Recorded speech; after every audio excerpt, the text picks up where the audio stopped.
Check, check, check. Shake, shake, shake. 1 2 1 2 1 2. Microphone check. All right, I'm trying to get my microphone straight.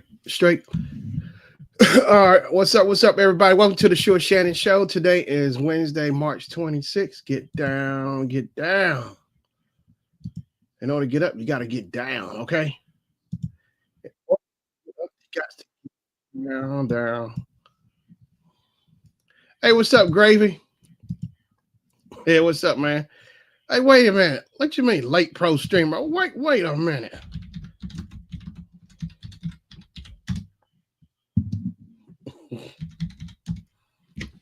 But yeah. Hope everybody's doing all right today.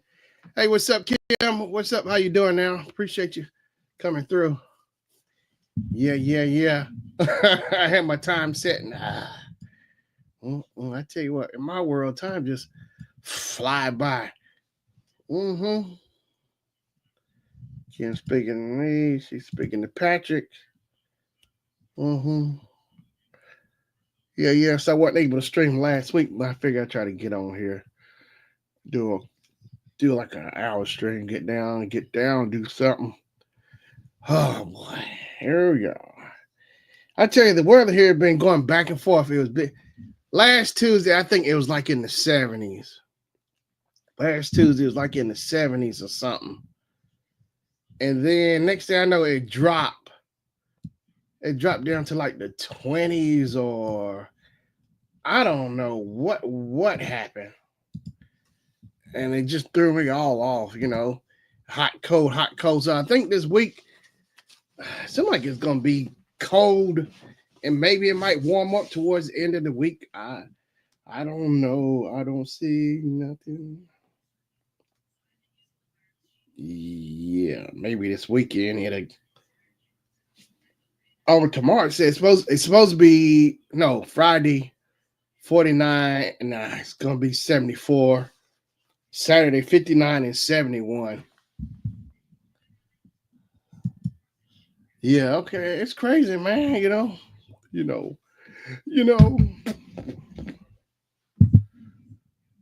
Oh, I tell you what.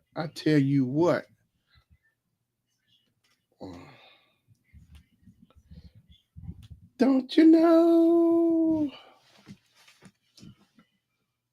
But yeah, man. It was cold this morning, and then it might have warmed up a little bit, but you have to dress for all 4 seasons there. Yeah, might as well say that. One day it's like it's summertime, the next day it's winter again.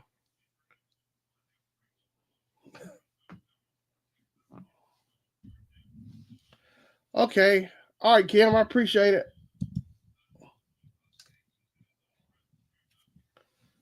All right. Okay.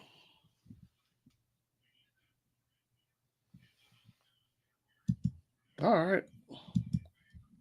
But yeah, this week, it's killing me. It throws my sleeping off too. Because like that day, it was really hot. It was hard to fall asleep, wind down. Then it was like 11 or midnight.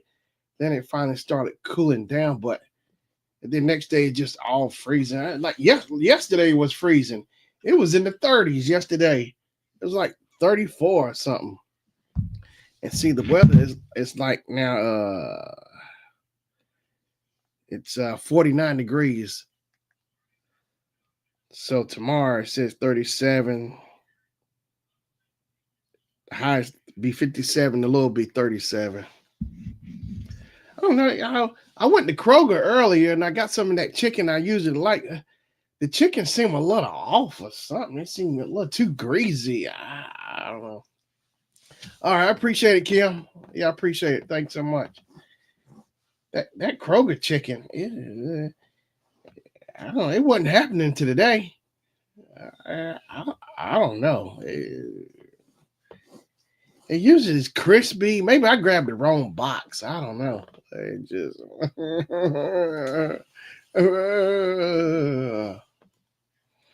Mm-hmm. Yeah. Oh, yeah.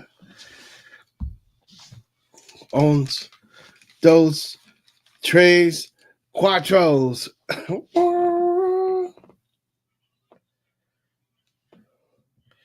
Yeah, so this week is going on is the road to the Final Four. No, yeah, the road to the Final Four. This will lead up to the Final Four.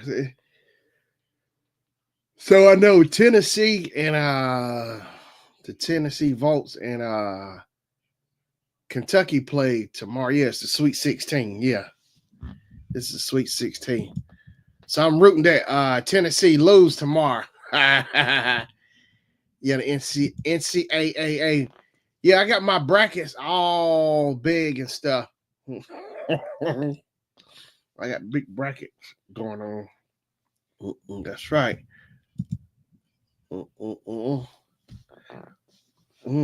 So tennis.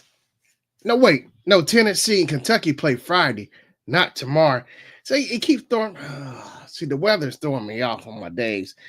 Some reason I keep thinking tomorrow's Friday, which I don't know why. But yeah, Gravy told me somebody picked Iowa. You said it was Legend who picked Iowa and they busted his bracket. His bracket got busted. Kim said I saw the Gators take it at the end on one game. Oh, okay.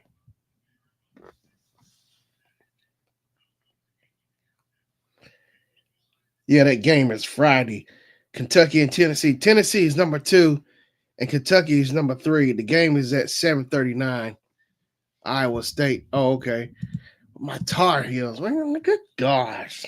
The fellas didn't make it. I'm see how the girls doing.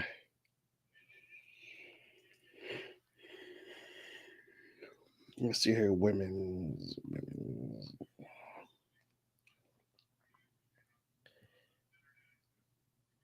So they play. Wait a minute. Gonza plays Minnesota tomorrow. NCAA women's basketball. Okay. Duke and Carolina Friday at 2:30. Oh, I'm hoping the women they gonna take them down. So Duke is number 2 and women number 3. Yeah. UNC is number 3. Duke number 2. The game's at 2:30 p.m.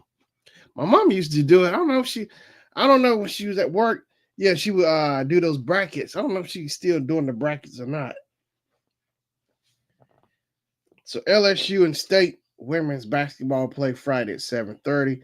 Maryland, South Carolina, 5 p.m.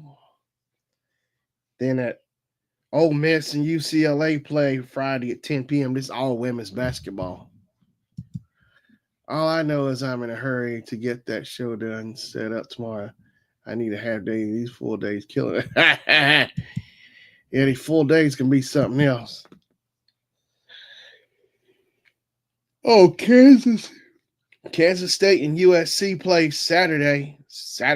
Oklahoma and UConn play Saturday. The women's Tennessee Volts women plays Texas Saturday. Okay.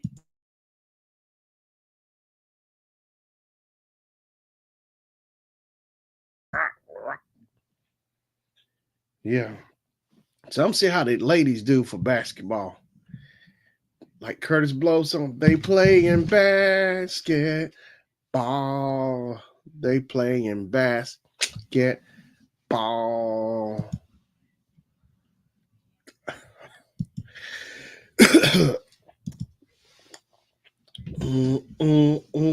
I know you said you picking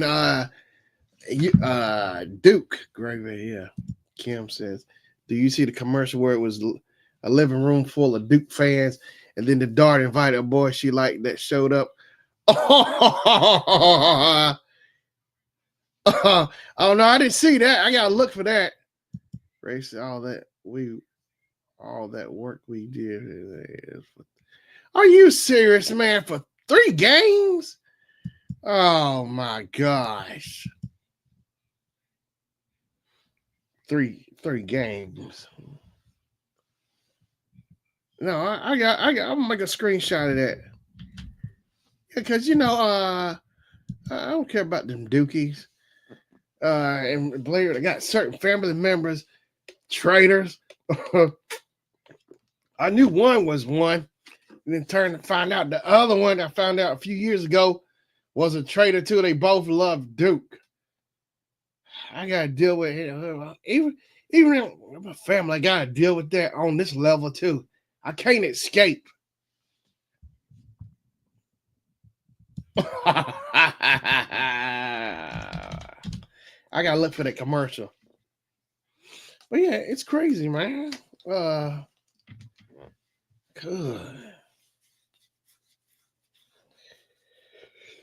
Duke, Duke. I don't see nothing special about Duke. Kyrie Irving in the NBA played for Duke. JJ Redick. I used to kind of like him, but he was all right. He would shoot those 3-pointers, but he got to the NBA as he was a commentator, but now he's like the coach for the Lakers. All right, thanks, Kim. I appreciate you sharing me out. I don't know. It seemed like he became a commentator or something. I didn't care for JJ Redick no more. JJ Redick. You know what? Next time I talk to my uncle, I'm gonna dog him about JJ Redick. They are good this year. Kentucky is good too. Some good teams in 16. Okay.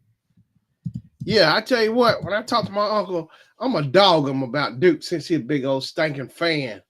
I'm gonna dog him about. I don't like JJ Redick. I don't like Shane Battier. He got a big head. I don't like him. Shane Battier. Cherokee Parks was okay. Grant Hill was like the best play. Grant Hill and Johnny Dawkins. Johnny Dawkins was like the first person that actually I thought was cool from Duke. And Grant Hill was cool. I didn't care for Thomas Hill. And of course, everybody's favorite, who they don't like, is Christian Laettner. He shouldn't have been on the Dream Team. I'm still trying to figure out. I think the only reason he even got on there because Duke won won the championship. Shaq should have been. Now, I did have this talk with my uncle. I agree with him. Shaq joined the league and wait. Let me do some fact. Wait a minute. Yeah, Christian Laettner. Forget him. Let me back up.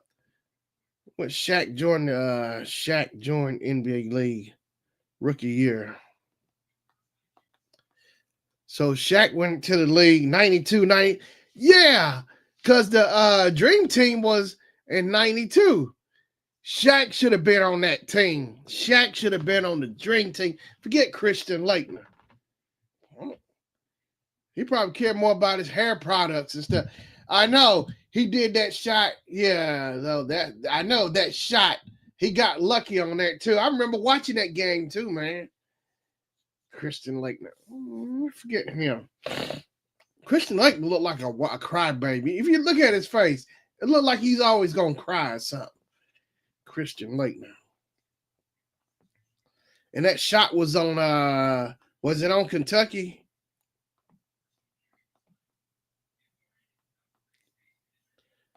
Christian Laettner. He didn't go to the NBA, I don't think. Yeah, it was against Kentucky. Yeah. I don't think yeah. It was against Kentucky. Like, man, Christian Laettner hit that little tip at the right time.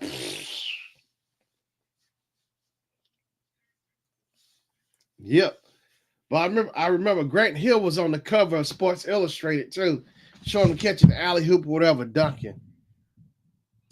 Yeah, man, forget Christian Laettner. So Cherokee Parks was all right. Danny Ferry played for Duke too. I think I remember when Danny Ferry went to drafted in the he got drafted. He didn't play. He got drafted to the Cleveland Cavaliers, I think. So I think did he sit out or something? He didn't want to play for the Cavs. I remember Danny Ferry.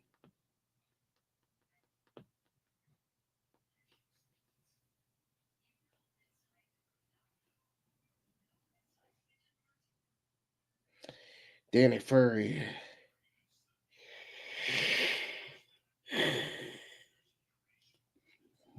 Danny Ferry or something. I can't remember, but I know it was strange. Yeah. I think Cleveland, I think, drafted Danny Ferry, but I don't care. Cherokee Park and Bobby Hurley. Everybody talk about Bobby Hurley or Jason Williams. Bobby Hurley. I think what caused Duke to win those back-to-backs like that because they were so embarrassed. They played the Running Rebs like 1990, I think so, and they got blowed out by like 30 points. That just really made them mad. Yeah. I think my mom got that game on tape.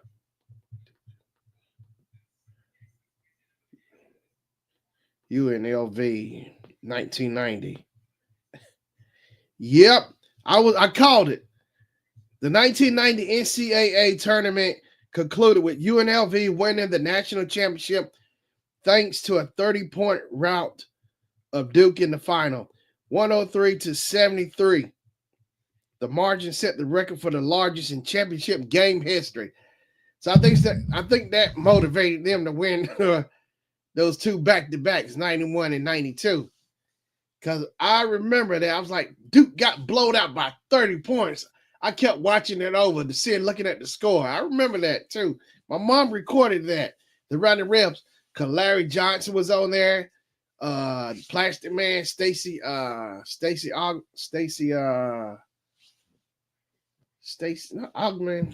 Yeah, Stacey Ogman. He played for the Atlanta Hawks. Of course, Grandmama and Larry Johnson played for the Hornets. Yeah, that was a bad team too, the Running Rebs. Larry Johnson. Yeah, you couldn't do nothing with them. That'll never happen again like that. That margin of a score. It'll never happen again. Never gonna get it. Never. Yeah, Larry Johnson's on there. Stacey Ogman. Yeah.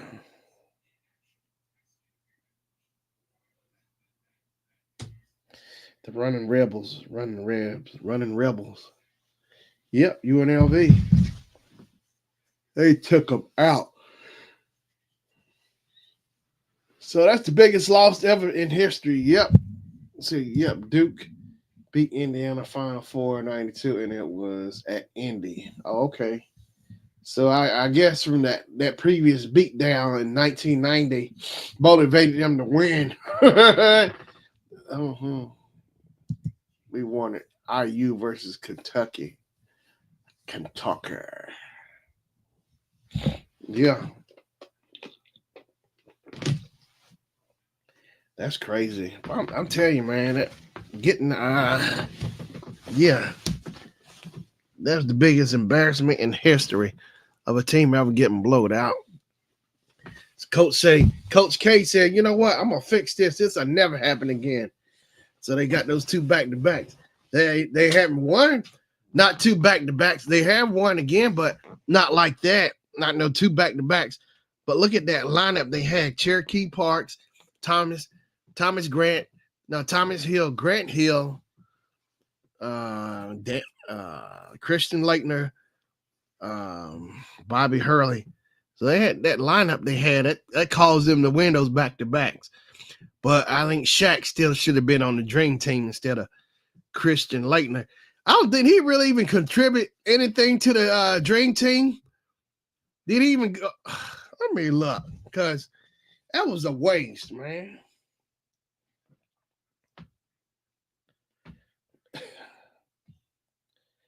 I'm gonna type Shaq should have been on the dream team. Shaq should have been.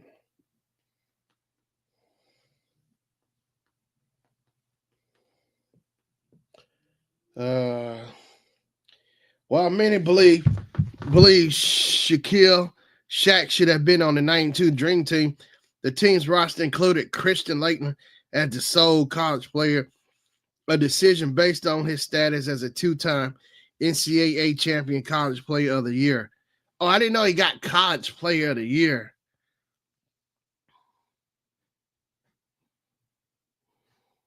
Oh, wait. The 92 Dream Team was designed to have one college player, and Leitner, a senior at Duke, was considered the best choice at the time, having just led his team. Man, so while Shaq was a dominant force in college, he was only a sophomore at LSU in '92, and his team didn't make a deep run in the NCAA tournament. So I guess you got him on that, but still, we'll forget that, man. Shaq still would have been. I think Shaq would have been a better fit. He would have dominated too. Christian Laettner ain't no beast like Shaq. He only average. See, now if Shaq was on there, I know he would have got more points than that. And he was on. And see, that'd have been more even impressive. A sophomore out there instead of a senior who scored 4.8 points. That's weak. That's just weak. And he's a 2-time champion and college player of the year. Shaq would have did better as a sophomore versus a senior. Hey, what's up, Rooster? It would have been like 20 points for. Oh, Shaq would have dogged him. Hey, what's up, Rooster? Appreciate you coming in, man. Just doing a little NCAA talk up in here. I think Shaq got snubbed. Oh, he's speaking to Miss Kim. I think Shaq got snubbed. I think he should have been on the Dream Team the first year instead of Christian Laettner for a college player. But, Shaq is because Shaq was a sophomore and Laettner was a senior. He won 2 championships. He was college player of the year. So, I still don't mean I think he was the best player. Shaq was the man, too. Shaq was a better player than Laettner. And how many championships? Laettner might have won on the college level, but Shaq won it on the NBA level. Did Laettner even go to the NBA? That was my thing. Did Laettner even make it to the NBA? Oh, weak player. Laettner was a weak player to me. I didn't like his hair. I didn't like the way he had like a little crybaby face, He did. We didn't see it back home. We didn't care for Christian Laettner. We were all Carolina fans. My mama had me set the VCR. We put the game on. She called me, make sure I put that game on. You know what? I didn't like Jeff Capel. I saw Jeff Capel's big head from Duke one day at high school. He came over there to the high school library. Me and my buddy was sitting outside. I said, "What's up, Jeff Capel?" I saw Jeff Capel. He had to go to the library, and my buddy made a crack about Jeff Capel. So he had to come to a high school library because he was just making jokes. He was just cracking jokes about Jeff Capel.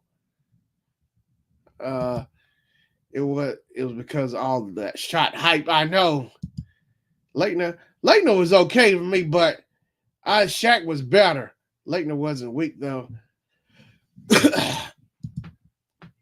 No, I just never cared for Duke, man. Yeah, that game come on. Jeff Capel played on for Duke. I didn't like him either. Jeff Capel. He didn't go too far either.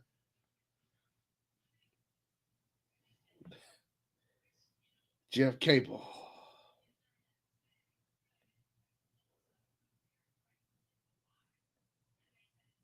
Wow. He didn't win no championship. Yeah, he didn't win nothing.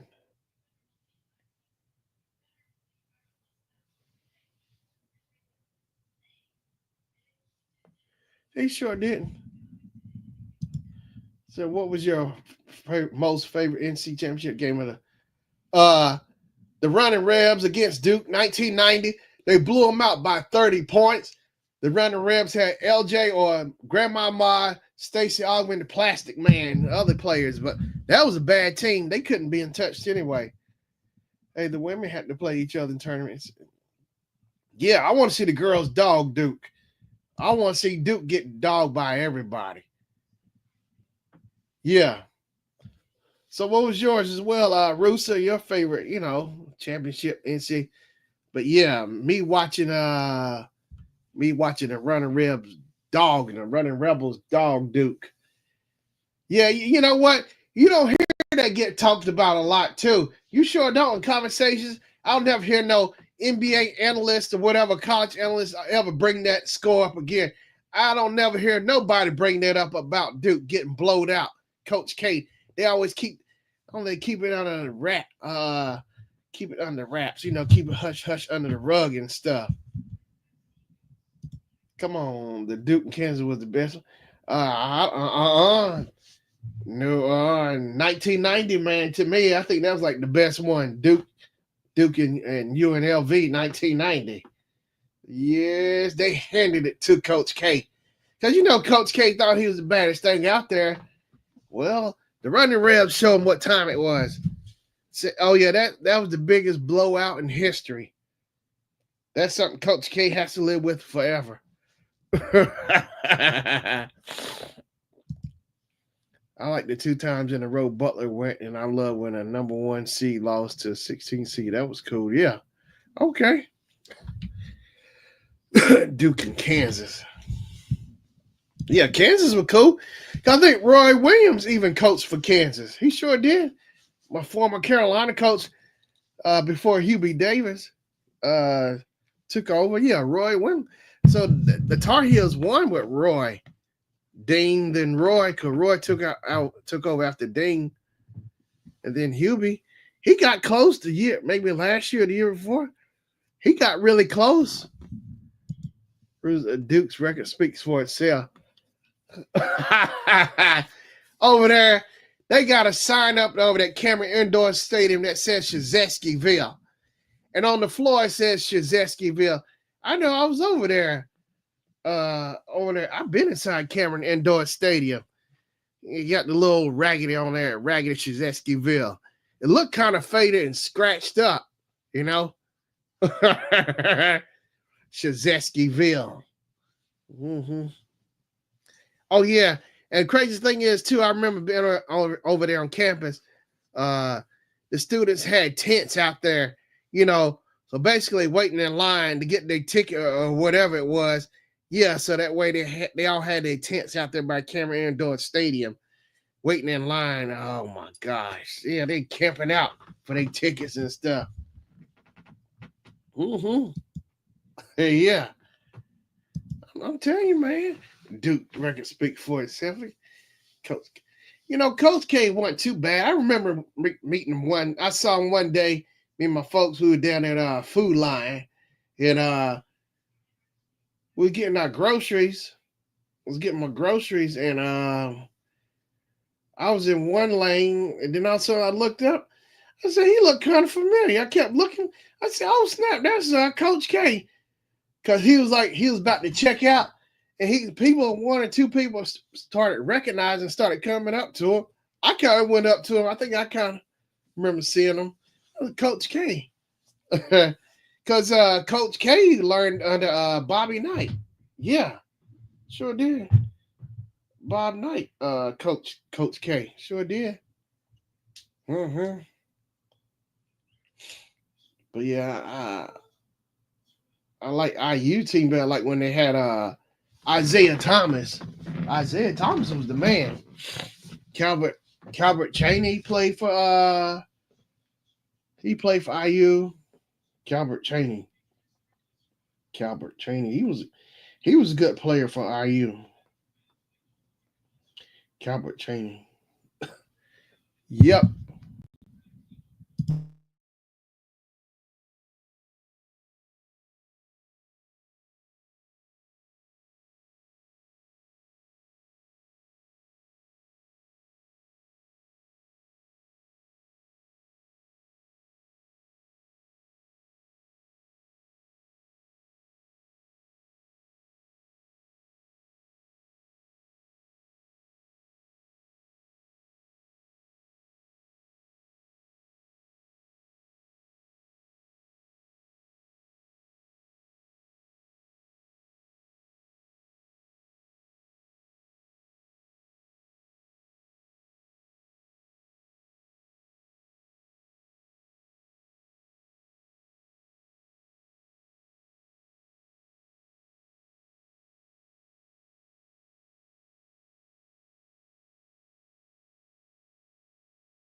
All right, I'm back.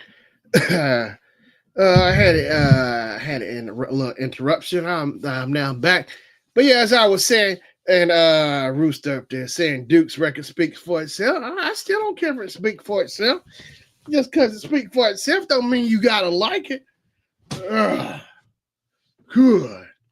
But yeah, man. Now Bobby Hurley was all right. He actually kind of did all right. He made it his rookie year to the NBA, but it didn't last long because he had like an accident. It was like a motorcycle accident, so that just took him out. He couldn't play no more ball. It took him out. I actually felt bad for the little fella. You know, Bobby Hurley, he was all right. He wasn't bad, but I mean, basketball is one thing, but in life, now competition and stuff, that's one thing. But as a human being, that's different. I felt bad for the fella because he don't put in all that work with Duke and stuff. But it's just way it went. Way things go. And I don't even know. Let me see if Christian Laettner even made it to the. Let me see if Christian Laettner made it to. Did he even make it to the NBA? Christian Laettner.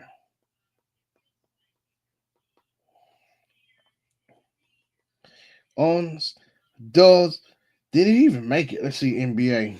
Christian Laettner. I don't think he did. Yeah, he didn't even go to the NBA. He didn't. Yeah, he didn't get drafted at all. Wow.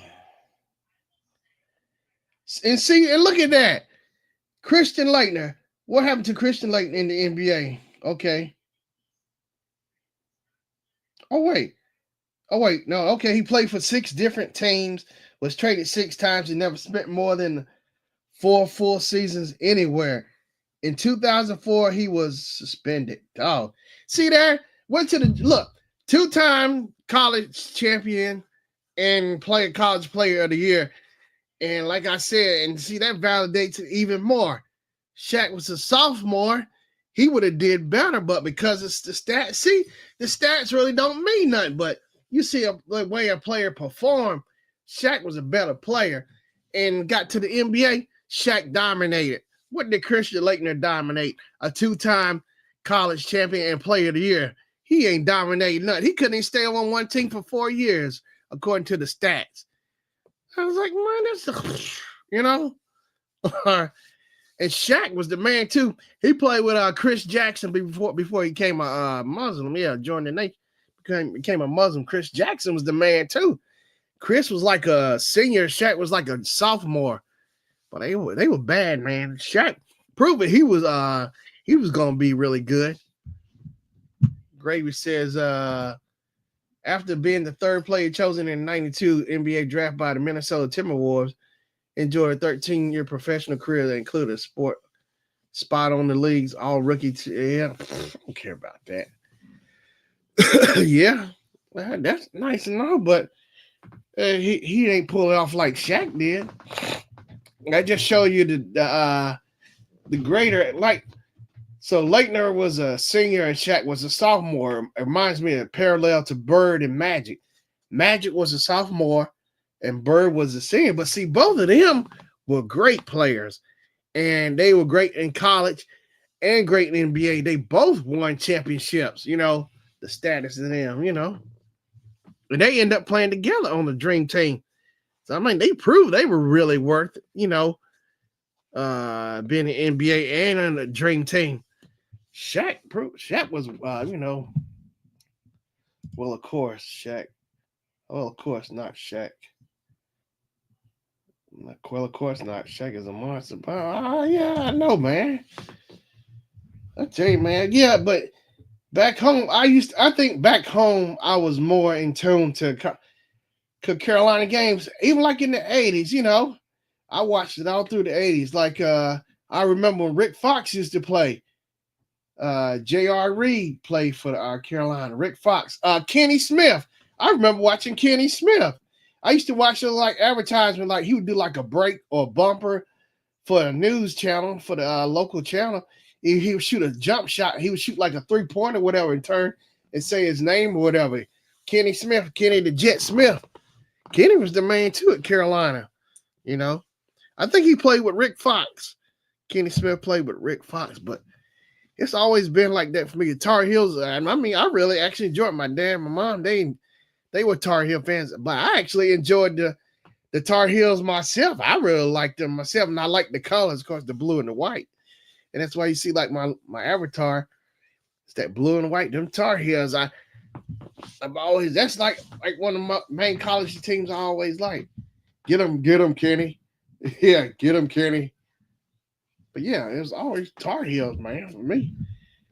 And down there on Franklin Street, when Carolina win, they go down there and party, have that party on Franklin Street, that bonfire and stuff. Mm-hmm. Yeah. Let me see how many let's see how many championships have Duke won. Duke championships. Gravy said most people like NC because of MJ around Indiana.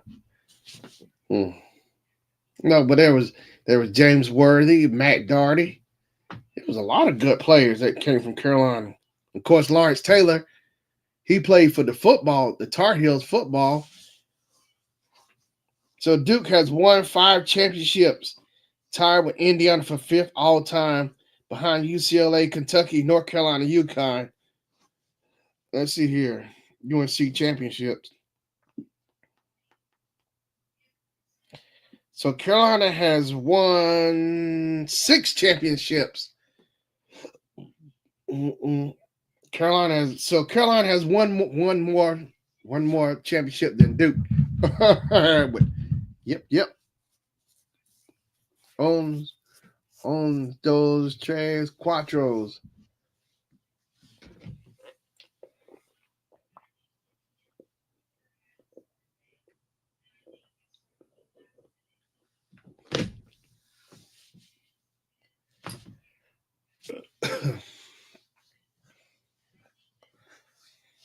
On those tres cuatros.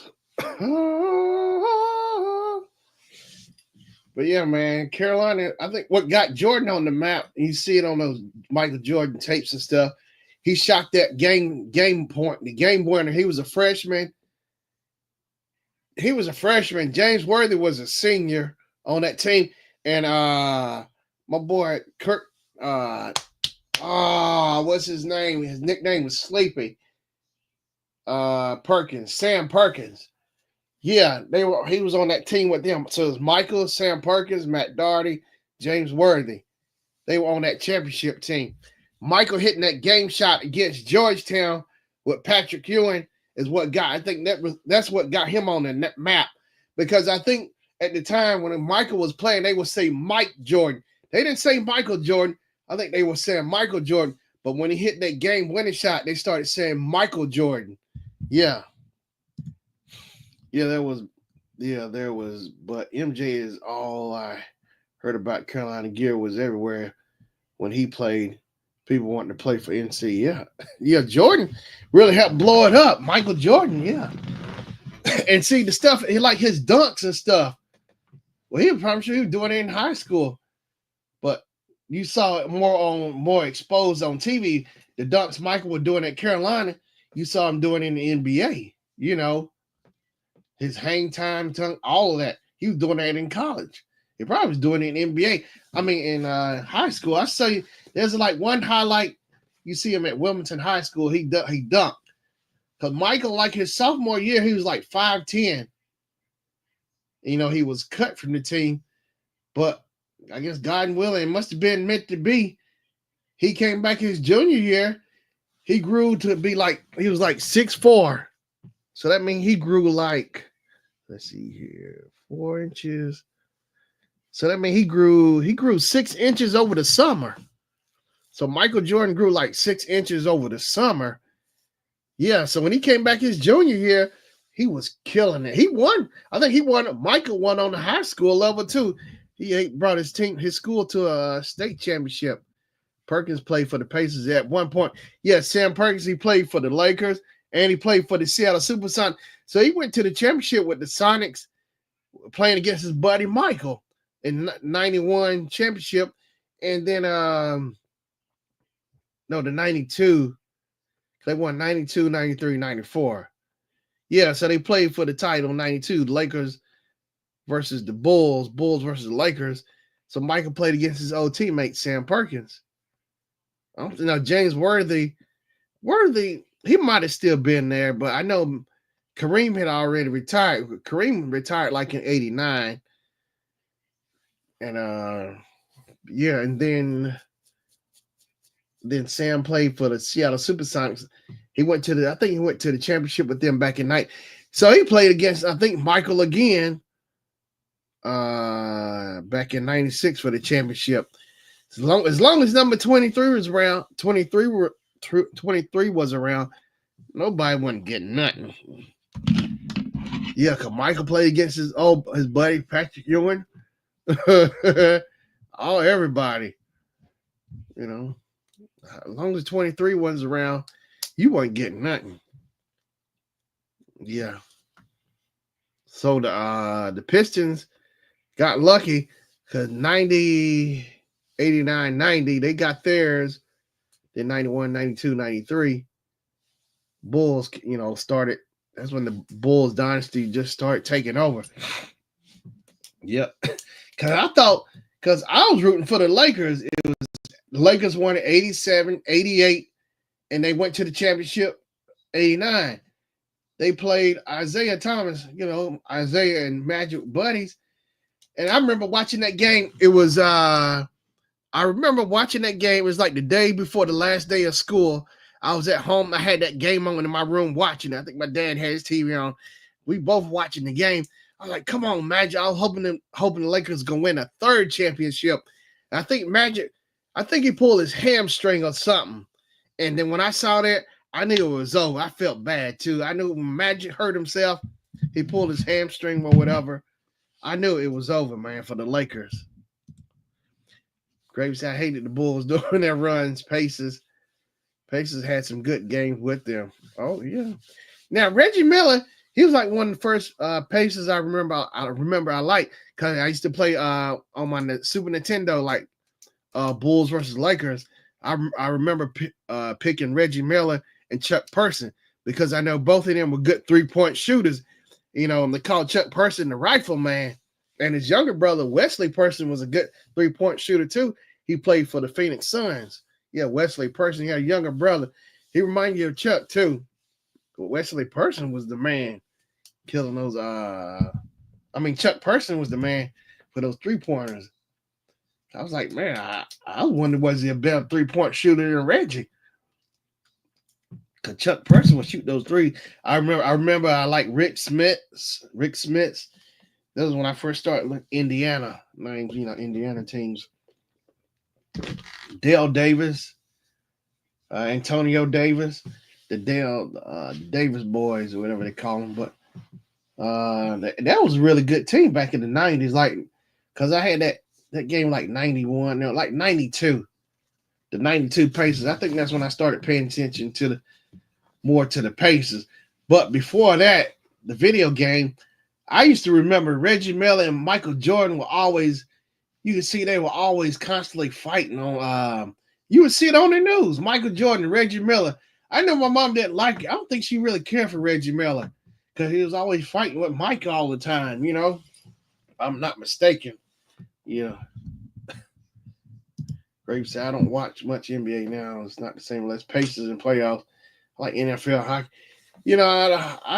I think I used to watch a lot of both. I used to watch more basketball, but I would watch football too. It was still enjoyable to watch, but I was more basketball. I would watch baseball too. I would watch some hockey, but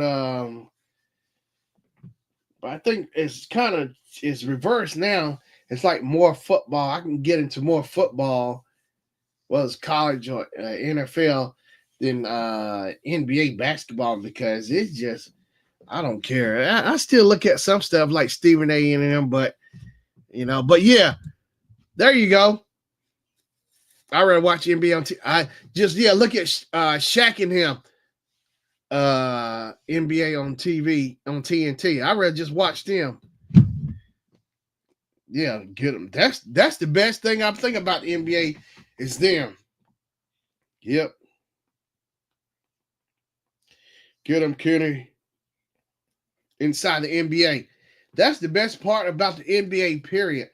I don't care about highlights or nothing. Anything inside the NBA, that's the best feature about the NBA. Is right there with those four: Chuck, Shaq, Kenny, and Ernie.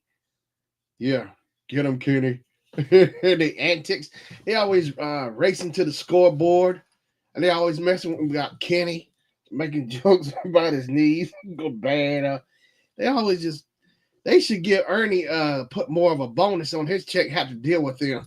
It's like Ernie has to be the he has to be like the like what you call it in college the not the advisor the dorm monitor. Ernie's like the dorm monitor. And Shaq and them like the college students, you know. Ernie's the dorm monitor. You know. Oh, but yeah, I tell you though, but it's I'm serious, man. So like I'll catch Stephen A and them Shannon Sharp. I do listen to them. Matter of fact, I was listening, was it yesterday? I saw Shannon Sharp, Stephen A, and Molly. I know she get dog because when you see Molly on there, it's like she always trying to look pretty. She sit like the shot to be you looking at the screen, so it's three shot. You see Stephen A on the left, Molly in the middle, and Shannon Sharp on the right. And if you look at Molly, it's like she's always just sitting there. She'll say stuff, but it's not like she's not in as much as Stephen or Shannon Sharp. She's just sitting there to look pretty with her hair, just make sure her gloss is still good on her lips or whatever. Forget her. So Graves said, guess what? They are hosting the games on TNT for NCAA. Oh, wow. It is so funny because Charles wants Auburn to win. That's right. Yeah, he went to Auburn. He sure did. Chuck. Of course, Kenny picked NC to win it all. Oh, well. Yeah, no, I feel Kenny's pain. How can I ease the pain? Get him, Kenny. Get him, Kenny. How can I ease the pain? Get him, Kenny. Inside the NBA, that's the best part I love. I can watch that all day. Watch all the highlights. So I think I forgot where they're going to be at next year because this is their last year with TNT. So the Inside NBA is going, where is it going?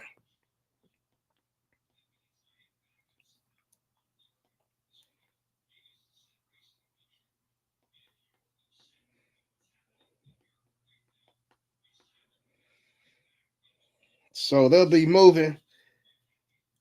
So we'll move to ESPN ABC for the 25-26 season, with TNT Sports continuing to produce the show.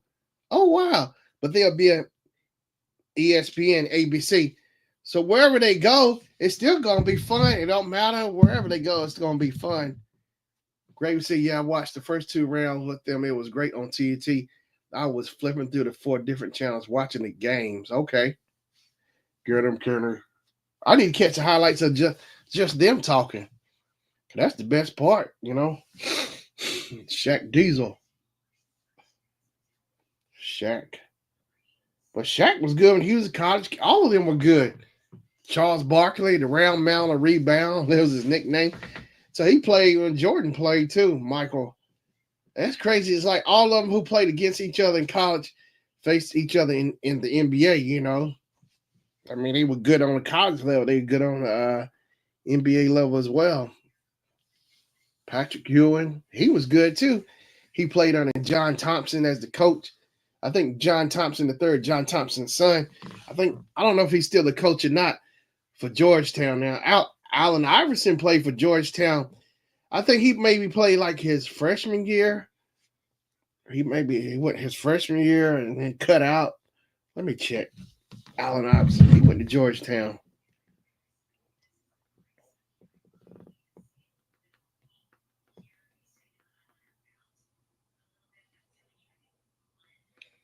Used to be her town. So he went to Georgetown for. So he only played 1 year. He played 1 year. So he only went his freshman year. I think that was right. After that, he cut out and went to the NBA. Allen Iverson. So Shaq played. I think Shaq played till his junior year and he cut out. Michael stayed till his junior year. Magic left his sophomore year. Larry stayed all 4 years in college. He played off. He left his senior year. James Worthy left his senior year. Sam Perkins, senior year. Yep. I think Kenny might have left his junior, or he might have stayed all the way through.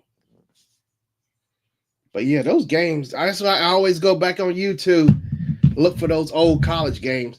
Now the one I keep watching back over and over is Michigan State with Magic and Bird with Indiana State, the Sycamores. Yeah, the Spartans versus the Sycamore. I could have been a Spartan. I could have went to Michigan State. I sure could have. Because when it came my SATs, Michigan, which I Magic, who I really like, went to Michigan State. I could have went to Michigan. I sure could have. I was like, man, I could have been a Spartan.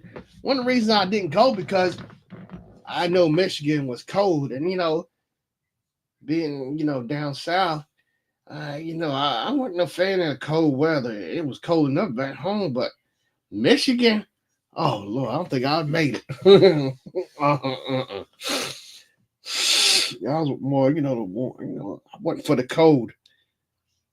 But man, if I had done that, could have had the experience being up there checking out Detroit, Motown, Hitsville, USA. But Michigan was too cold. That's the one thing I remember about Michigan. It's too cold. I used to, the weather stuff. Yeah, because when I was keeping up with the weather, I knew Michigan was too cold. Michigan State. Yeah.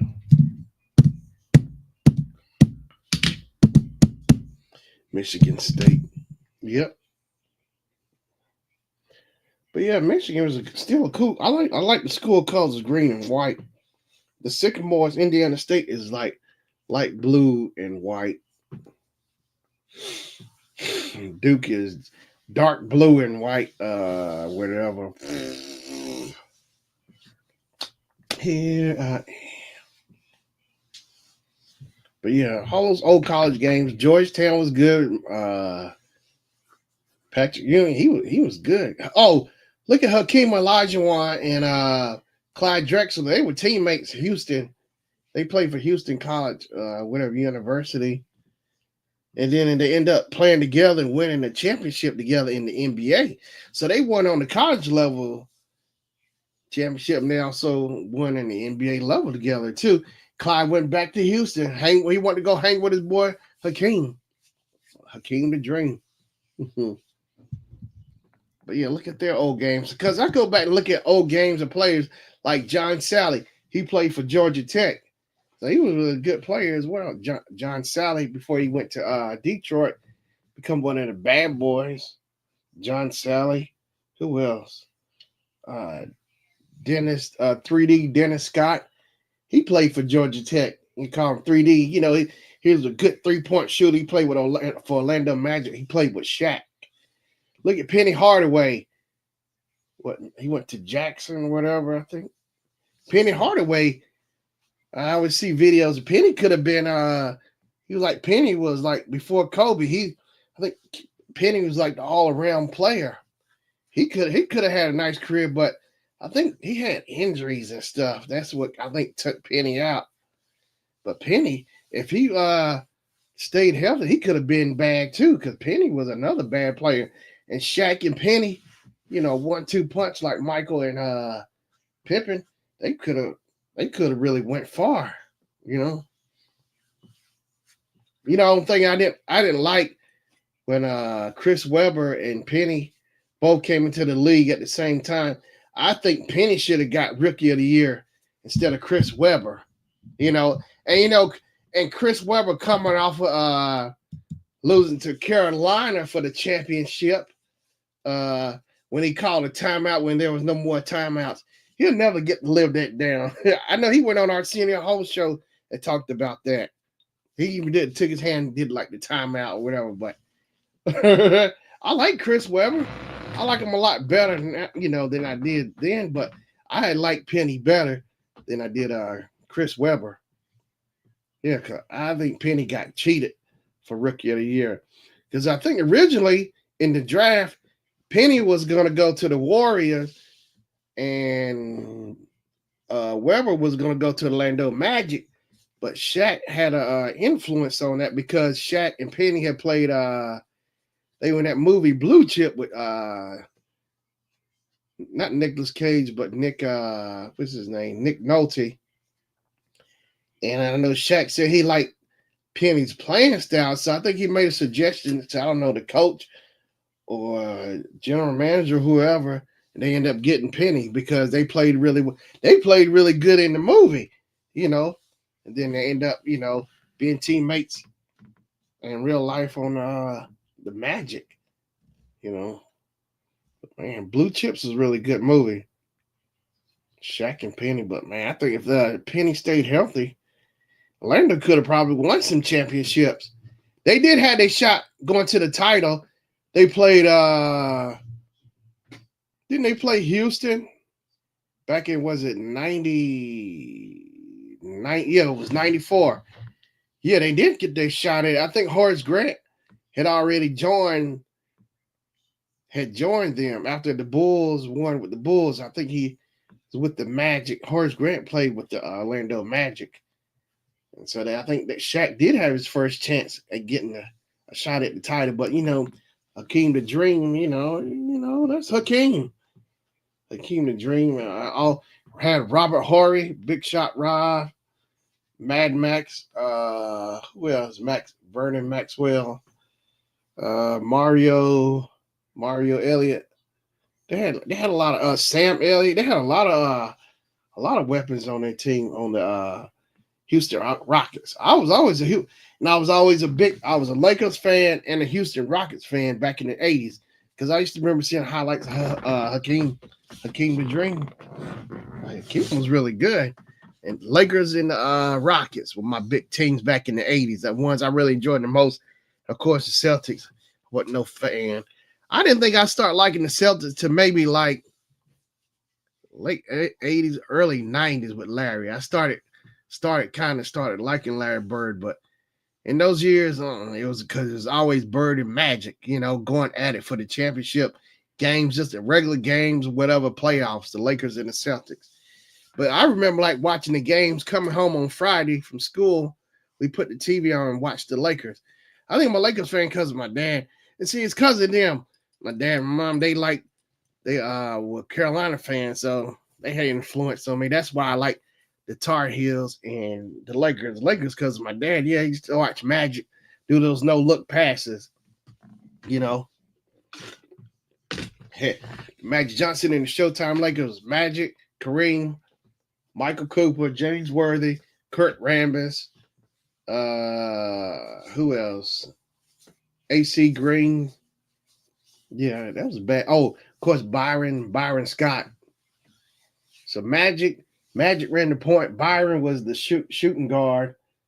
Kareem was the center. Kurt, I think, was the power forward. I think Kurt was the power forward. I think James was the small forward. Mm-hmm.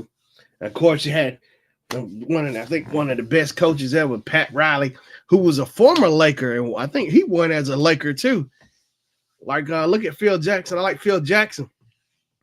Phil Jackson was an NBA player. He played for the New York Knicks, and that's the only time the Knicks ever won. I think he won twice with the Knicks. as a player for the championship, and then he won the rest of his rings he got as a coach. So he won as a player and a coach. So Phil got like 11 rings, I think. Phil Jackson. How many rings? Phil Jackson.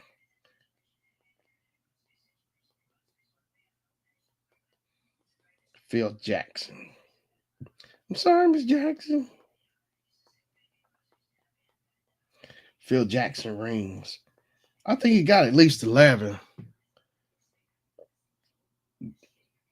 Oh, excuse me. Phil got 13. He got as a player, coach, and executive. So Phil got 13 rings. Phil Jackson got 13 rings as a player, as a coach, and as an executive. That's crazy, man. He's got 13 rings. Oh my gosh. That's more than Bill Russell. Bill Russell got it as a player. But all the Phils combined as player, coach, and executive. So Phil got 13. I can't see nobody topping that. Topping Phil Jackson.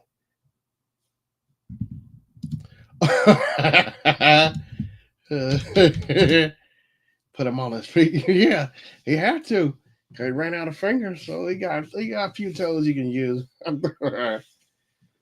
More rings than fingers. Only ones who could say that. Oh, Robert Horry got 7 rings. He won with the Rockets. He won with San Antonio. I think he won with the Lakers.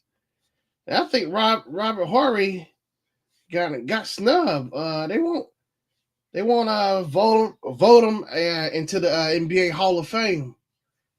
Because I remember him and T-Mac, Tracy McGrady, another good player. They had a conversation on that sports show or whatever. And T-Mac was like, anybody can win a championship. Anybody. He said this to Robert Horry. He said anybody can win a championship, but not anybody can get into the NBA Hall of Fame. So Robert Horry's got 7 rings, and Tracy McGrady T-Mac don't have no NBA championships. He had a chance to play for, I think, with Spurs, but he don't have no championship rings. But T-Mac is in the NBA Hall of Fame. So that shows you not just anybody can get into the Hall of Fame. T-Mac is in there, but Robert Horry is not in there. But he got 7 rings. It's like, what's the deal, man? I guess so. Because I think I was reading somewhere, somebody was saying Robert Horry is more like a role player. Bro, I guess it kind of does fit, but still, he got 7 rings, but them judges are hard. Tim Hardaway finally got into the NBA Hall of Fame. Was it last year or so? I was like, couldn't believe it. All these years, Tim finally got in. It's like, man, these judges are cold, man. But I think Robert Horry should have. I don't know what it is. Maybe as a role player, they don't see him as somebody who like put up Hall of Fame numbers with it. I don't know. It's got me. Kobe, of course, in there. Shaq, because they just dominated. So those are obviously, of course, like Michael, Magic, Larry, Charles Barkley. Who else? Let's see what NBA players in the Hall of Fame. Allen Iverson's in there, which makes sense. I mean, he made a big mark. He made a big old mark in the NBA Hall of Fame.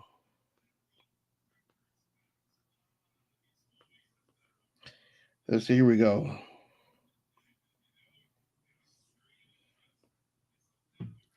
Here I am.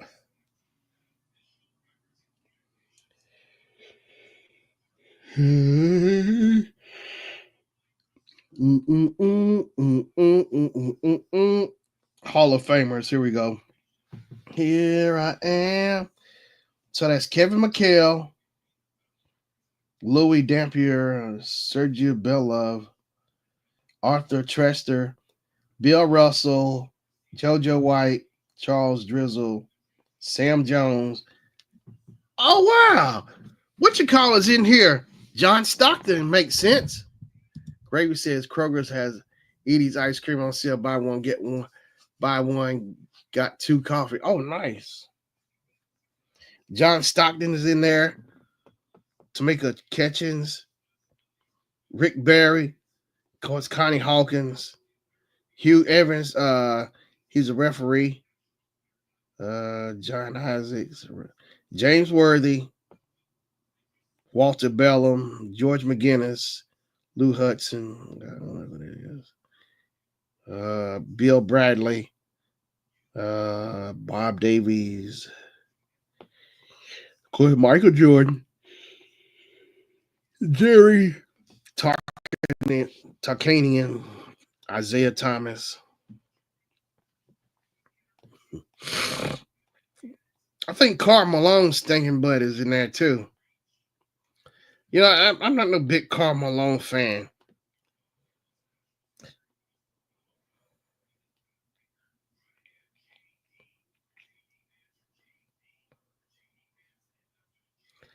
Karl Malone, yeah, I guess he put it work in him and John Stockton, you know, the best like 1-2 punch for Utah. You'll never see that again. So he's a Hall of Famer. I guess he put up the numbers, but I never cared for Karl Malone, you know. You know, he come off, I don't know, it seemed like me with Karl Malone, he come off like he's better. He seemed a little snooty with his nose up in the air to me. I don't know, Karl Malone. Just the way he come off, you know. He played, he talented. He was a good power forward. Everything he post up, all that. I still don't care. But I don't know, just Karl Malone. I did like John Stockton though. Jeff Hornacek was another good player for Utah Jazz. Pistol Pete, I'm sure he's in the Hall of Fame. Pistol Pete was another good player, bad player, you know. He could do all the tricks with the basketball. Pistol Pete was ahead of his time, you know. He was doing that stuff in high school, college, all that stuff with the tricks with the basketball. Pistol Pete. Who else was good? Spud Webb was another player I like. I don't think Spud Webb. I don't think he'll ever. I don't know if he'll ever make it to the Hall of Fame or not, but Spud Webb. But Spud Webb's another good player. Spud Webb played for State, NC State. Roger Brown, Kobe Bryant, Vince Carter, Wilt Chambers, Mo Cheeks, Maurice Cheeks, of course, Dr. J, Bob Cousy. I'm sure, what's his name? I'm sure David, the Admiral, David Robinson should be in here. So they are going to alphabetical. Oh, yeah, Tim Duncan's in there, Joe Dumars, Clyde Drexler, Lottie Divac. Oh, wow, I didn't know Lottie Divac is in the Hall of Fame. Kevin Garnett, George Gervin, of course, Iceman, Melvin Hayes, Connie Hawkins, John Havlicek. I think he played for the Celtics, won all those rings. Allen Iverson, Lauren Jackson, Magic Johnson, Dennis Johnson. I didn't like Dennis Johnson either. He played for the Celtics. He had freckles on his face. I didn't like his style of play. All them early Lakers, Bird and him. Only way I didn't start liking Kevin McHale until when I found out he ended up becoming a coach for the Minnesota Timberwolves. Then when he was a coach, I actually liked him better as a coach than a player. And like Danny Ainge, I didn't like him either. I don't think my mama liked him either for the Celtics. But when I think Danny Ainge ended up becoming a coach for the Phoenix Suns, I actually kind of liked them better. I like them better as coaches than I did as players. Tony Kukoc is in there. Jerry Lucas, not sure. Bob McAdoo. T-Mac, Tracy McGrady, Sherman Miller, Reggie Miller, Earl Monroe, Earl the Pearl, Alonzo Mourning, Dikembe Mutombo, Dirk Nowitzki, Hey, look. And see, I know my mama didn't like Danny Ainge. I used to hear her say it all the time. She'd be cussing. Yeah, we be watching the game, the Celtics. I know she'd be cussing Danny Ainge. I still can hear her saying it. I knew that's one player I know she didn't like. That was clear. Danny Ainge. Yeah, she didn't like Danny Ainge. I didn't like Danny Ainge or Dennis Johnson. Kevin McHale and his shoulders when he played, his shoulders like they were caving in or something, But I go back now and look at them. I'm older. I guess more wiser in basketball since the rivalry is not on no more between the Lakers and the Celtics. All the smoke is clear, and I can go back and look. They actually were kind of good players, watching them. They were actually good, It's just when you focused on your team so much, it's like you block everything else out.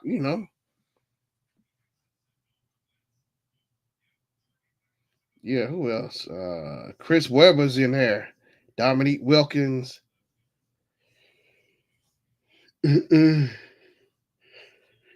George Carl. That's right. He was a player as well. How you doing, Mama? Yeah. Yeah. Danny Ainge. Ugh. I didn't like Danny Ainge's hairstyle. I don't know. I didn't like his hair. Him and Dennis Johnson. But I go back and look at highlights of Dennis Johnson. Go back and look at the highlights. He was a good player. He would hustle and dive for them basketballs and stuff. Defensive player. He passed away a few years ago. Dennis Johnson. Yeah. Charles Cooper, Wilt Chamberlain, Doc Carlson, Larry Brown, Roger Brown, Huey, all them Browns. Larry Bird, Chauncey Billups. That's right. He got elected. I think it was just past year. Chauncey Billups for the Detroit Pistons. Of course, Kareem. Oh, you didn't like Lambier either? I don't think my mama, I know she didn't like Bill Lambier. I know that for a fact. She didn't like the bad boys. I know for a fact. I know she didn't. Everybody didn't like Bill Lambier. I didn't like him either. He was dirty. If you go back and look at those highlights and see that show me, I kind of end up having more respect for the Celtics than I did the Pistons because they had played to get Eastern Conference Finals or whatever. And, Bill Lambier pulling all his stunts back at home in Detroit. And so when the Celtics got back home, they was in the paint. So Lambier being sneaky and dirty as usual, Robert Parrish got fed up. He took both his forearms and just hammered Lambier down to the floor, knocked him out. See, they had to use smelling salt to wake him up. Cause he just cold cocked him, knocked him out. Took both his forearms. He was like a hammer, just drilled him into the ground. Yeah, go back and look at it. You know what? Sometimes when I had trouble sleeping at night, I go back and watch Robert Parrish just hammer Bill Lambier, knock him down to the floor. Boom, boom, boom. He take them big old long arms. Boom, boom. Bill Lambier is like a nail. And Parrish is like a big hammer. Boom, boom, boom, boom, boom. Go back and watch it. You'll see it. Because, Robert Parrish was fed up because Bill Lambier, he was dirty play. He said it's smart strategic, but his strategy was to get into the other player's head. Because you hear him like John Sally would say, Lambier would do that stuff because saying, we're going to beat them. If they're going to beat them like by team beat them by points, they're going to beat them. They beat them by like the mind game, beat them mentally, the mind game, they're going to just give it to them. And that was dirty too, Lambier. But, he said he don't care, So, Lambier is real cocky, He don't care, but, it helped him win. Because in the beginning, I think he said when he started out playing as a player, I guess he was more like soft. He wasn't as rough like so he really started toughening up, because people used to beat up on him. So I guess that's where that come from in playing NBA or whatever. People used to just beat up. They didn't take him serious, I guess. So that's when all that stuff just started coming out with Lambier, when he started playing, Bill Lambier. But yeah, he's in the Hall of Fame. They should take him out of there. Mm-hmm. Bill Lambier. I didn't like. Yeah, I'm sure. Oh, I couldn't stand Lambier. A lot of people, you know, it's like it ain't so bad now for Christian Laettner compared to Bill Lambier. So I guess Christian Laettner's looking good now compared to Bill Lambier. I don't think nobody can be as bad as Bill Lambier. Yeah. I don't know how many people chimed in on Bill Lambier. You know, all the stuff he pulled. Mm-hmm. And so, I like when Michael Jordan said he had to start working out more. It's because of them, the Pistons. He had to go. He started working out more, getting more weight on, and making more stronger in the paint. So you deal with those hits. You know, have more muscle. You know, and then you know, and then I like when Bill Lambier, whatever he did, he was gonna try to take him out, but Michael turned his back. He ran and turned his back and threw the ball up and shot the shot backwards, and it hit on Bill Lambier. That's like one of the best plays ever. Gravy said that Rodman and Bad Boys Pistons, they have an ESPN 30 for 30. 30 for 30, yeah. Oh, and they tell you how they ran off the court when the Bulls finally beat them, stumped them once and for all, and they ran like little wimps. They did not shake their hands or nothing. I can't believe that they the bad boys, but when the shoe was on the other foot, they ran. They ran the little wimps. They could not stand it. I think the Bulls beat them at the Pistons on their court, and they just ran off. They ran. The Pistons ran. I remember watching them highlights. They ran. Didn't shake their hands or nothing. I said, I don't believe that. They finally get beat. They can't take it. They see. It's like it's fine. You know what's the saying? It's fine when it's okay until the rabbit gets the gun. Yeah, has the gun, and they proved that is true. The Pistons proved that too. It was fine until the rabbit got the gun. They ran. They ran fast as I don't know what. Yeah, the Raggedy Pistons. Joe Dumars, all of them, man. Man, none of them teams like them. Yeah, but it was fun to watch. That's for sure. See, there's nothing no fun like and see, you right about that. It was definitely entertainment. The ratings, everything was, I'm sure at the roof. The views were there. You was gonna get a good game when it came to the stinking Pistons or whatever. Now the New York Knicks were dirty too. They played a little dirty, but they wasn't as bad as the Pistons. They weren't. Look at John Starks. Dirty player. Guard for the Knicks. He was a dirty player, John Starks. My mama didn't like him either. I didn't like him. He could play whatever, but he was a dirty player. And the stuff how he hammered Michael Jordan and stuff. You see like highlights where he hammered Michael, but Michael, he give him a few seconds, catch his breath, he shake it off, he get back up. So he showed you how great of a player Michael was. Had to overcome the Pistons, had to overcome the Knicks, Mm-hmm. Oh man, I love when Reggie from Pacers with me. Oh yeah, now Reggie and him, Michael would go at it all the time. It was just so funny to see Reggie going at it with Michael, how skinny he was, his arms, man, and his head, how skinny Reggie was. I'm like, man, he's like a little toothpick, the way I remember it. But yeah, man. So all them bad boys, they lucky. Well, they got theirs 89 and 90. After that, they didn't win again till like 04. So no, he would mess with Starks bad. Who, Reggie? You talking about Michael would mess with Starks? Because I remember Starks was always messing with, Michael and them, the Bulls. They were dirty. Now Patrick Ewing, I don't remember him really doing any dirty stuff, Reggie. Oh, I didn't know he. Oh, I got to go back and look for that, then. I didn't know he messed with Starks, too. That's kind of good to know. Somebody giving it to Starks. But yeah, man. But yeah, I didn't like Starks. I didn't like Anthony Mason. He was dirty too. Anthony Mason was dirty. Charles Oakley. Oh my gosh, Charles Oakley. Oakley. You know, I think he first started out with the Bulls. So he played with Michael and Scotty. Then he got traded to the Knicks. And he just really turned bad or whatever, you know. But Charles Oakley, he took Pippen under his wing when he came to the Bulls. Charles Oakley, yeah. So he played with Michael and Scotty. What? Watch Reggie Miller versus Knicks. It's the best 30 for 30. Okay. I had to check that out. I might have seen it because those 30 for 30s are really good. Mike Tyson did one at 30 for 30. Yeah. But yeah, those are really good, man. Those 30 for 30s and stuff.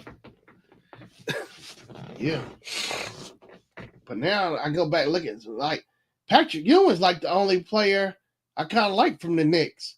Oh wait, Hubie Davis. I think he played for the Knicks. Hubie Davis. Let me double check that. Who's now the coach for the Tar Heels? Hubie Davis. Hubert Davis. I think he did play for the Knicks. Yeah.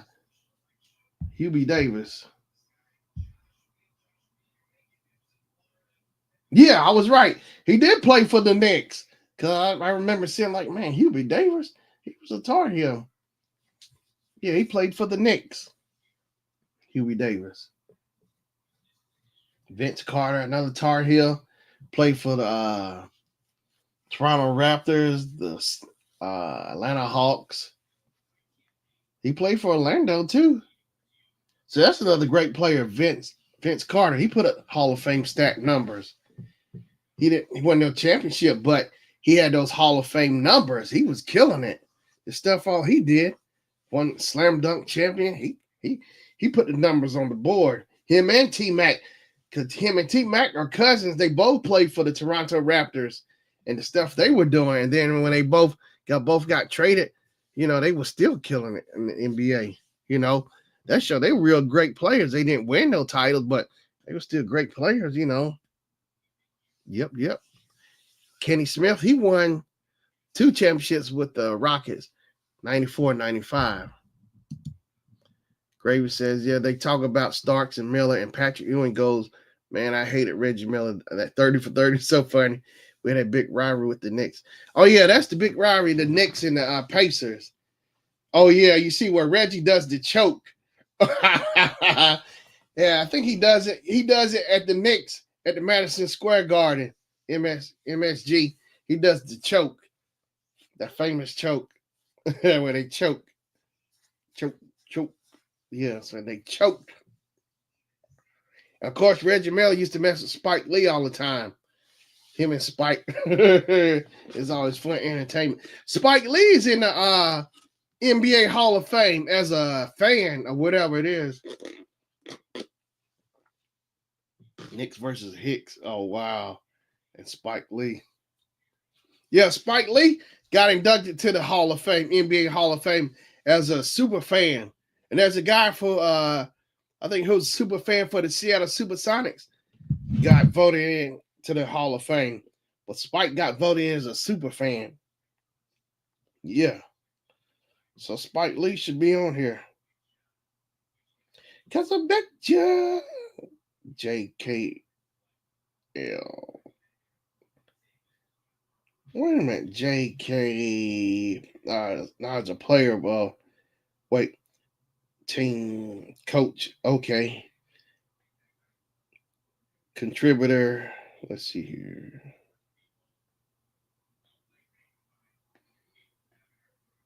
But wait a minute. I think Spike Lee got voted in. No, I think Spike Lee did get voted in as a super fan or something like that. Yeah, Spike Lee.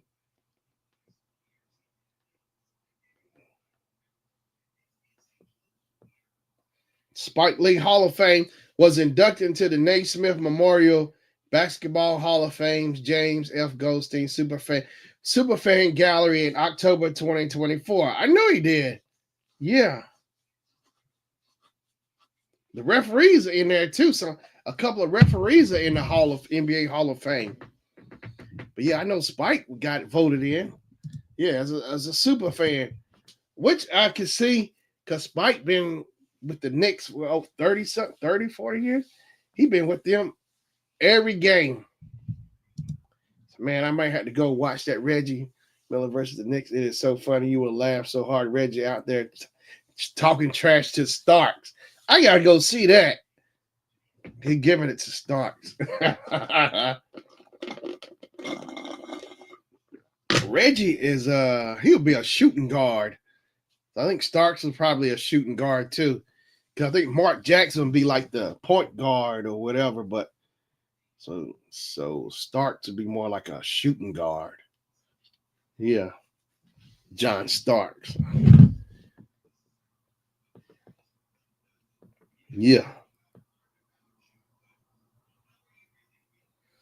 So he got inducted on October 4th, whatever, back in October. Sorry, Miss Jackson. I am for real. I am for real. Yep. But yeah, those games, those 90s games, the Carolina games back in the 80s, Tar Heel games, those Bulls games, the Pacers. Well, I didn't really watch the Pacers, but it was the Bulls and the Knicks. Bulls and the Knicks, Celtics and the Lakers, the Rockets. They interview all the former Pacers and Knicks, and Spike Lee was like, the Knicks are blaming me now because we lost. Choke it up. Oh, somebody from the Pacers did the Reggie choke. I don't know who it was. Hallenberg, I don't know. Did the choke. Because Reggie was, like saying, yeah, do that choke. Reggie was rooting for him, for the Pacers, and they did it on the Knicks this past year and for, I don't know, playoffs or whatever. But yeah, somebody did it from the Pacers, did the choke. Reggie's famous choke. Reggie was rooting them on too. Yeah. But yeah, those, but that's what, fans want to see, entertainment, and now with the NBA, everybody wants to shoot 3-pointers. Shoot a three. You know what? Was it this All-Star or was it last year's All-Star? I don't seem like they didn't really put much effort. They just want to shoot their 3-pointer or whatever, throw it to their buddy, but I don't think they really put no real effort into it like the old school, like the old All-Star games. When Michael was there, Magic, Bird, all of them, they really put effort in there. They were really playing Dr. J, Moses Malone, them guys, they were really putting, really playing, they really want to be there and play, not just hang out, just show up, give the fans their money, don't cheat the fans. They the ones who watch you, because the fans don't have to show up and do anything. If it wasn't for the fans or whatever, the buildings would be empty. The stadiums would be empty. Nobody would be buying no burnt popcorn, no beer or whatever, hot dogs. If the fans weren't there, it's not as good, The players just show up and play. They wouldn't be as enthusiastic or whatever. No, they wouldn't be as motivated. Maybe that's what the fans need to start doing. But what I do know, it was Tyrese Halliburton. Yeah, it was funny because Reggie was calling the game and he was like, "That's right, give him the sign." Yeah, he did the choke. I remember doing the choke. He's the only one I ever seen do Reggie's choke. I've never seen other players from the Pacers do that choke. Oh, I do that stuff. Yeah, I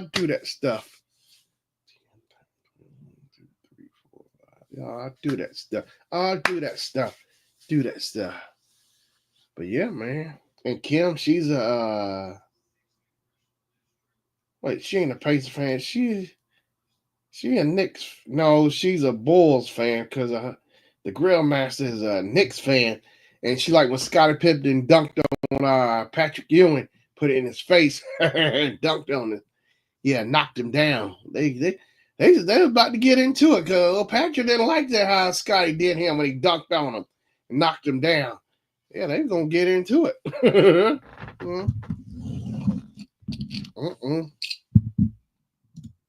That was the playoffs when we beat the Knicks. Oh, okay. I remember that was good too, you know. And now everybody got to start gearing up for Caitlin Clark. Oh, I think somebody told me the game starts. Is it March? What was their first game? Everybody been waiting for Caitlin Clark. The Fever, Indiana Fever, Indy Fever. So their first game is May 17th. Against the Sky. What's her name? Reese. You know, I'm sick of Reese. I don't like her. You know, she was a big crybaby. Reese. What's her name? Reese. She played for LSU.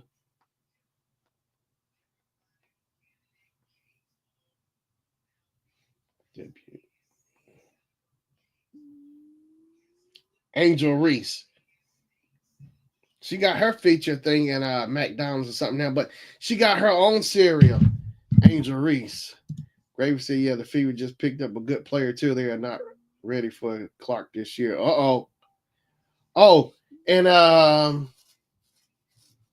they got a new coach too, who used to play for, I think, for the Fever or whatever. She won, whatever. Oh, it's gonna be magic, golden. I get more excited about watching the Fever than I do the NBA altogether, because Caitlin Clark was really playing. Now the Pacers did good; they got it, you know, but the Fever, you can see they really wanted it. And I like how people dogged Caitlin Clark in the beginning. You know, of course, she's a rookie. This is her first year. She had to learn how to adjust from college, going from college, transition from college to the WNBA, from college to professional. That's anybody, you know, let them get their bearings. But when she started warming up, oh, she turned it out. When she got into the hang of it, got her rhythm, nothing you could do with her. She broke all them records. I mean, she was breaking every record left and right as a rookie. None of them pros had ever done anything like that. And her name, Cheryl Swoops, was hating on her. Cheryl Swoops, dogging her. And the other girl, before she got into the league, was saying, well, you know, she playing with 18-year-olds. She's not playing with grown women. I tell you what, when they got in there and played Clark, Caitlin Clark, they ended up playing against the ones who were bad mouthing them, and plus the coach who wouldn't pick her to play on the USA team or whatever. Them girls, they went in there and gave it to them. They went in there and gave it to the pros who've been in the league like 20 years. They went in there and dogged them. I mean, dogged them, hand them everything. They gave them everything. They did not have an answer for them girls. They was smoking, dogging them out there. And I guarantee that shut them up. All that noise they were talking, they shut those veterans up. They shut them all up. Shut them all up. They big mouth. I guarantee you did not hear another peep out of her. I can't even think of her name.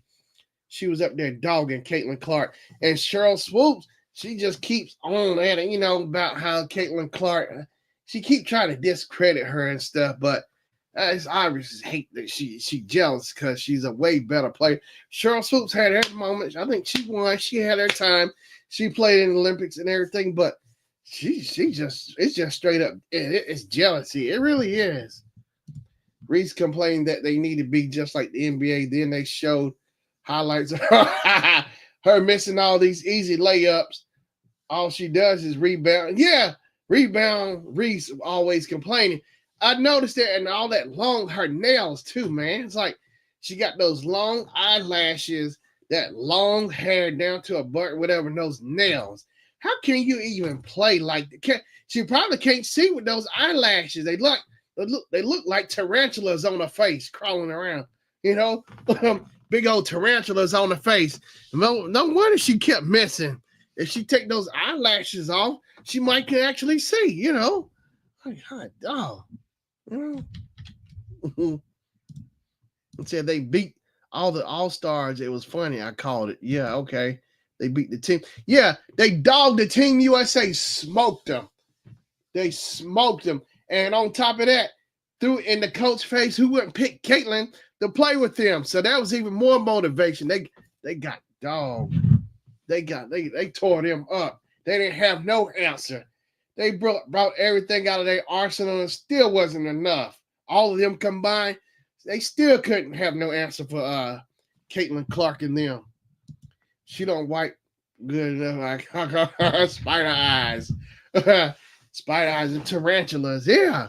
If she takes some of that stuff off, she all that weight with her hair on her head, probably holding her head back. She probably can't, her head probably can't stand up straight to get the ball on the rebound.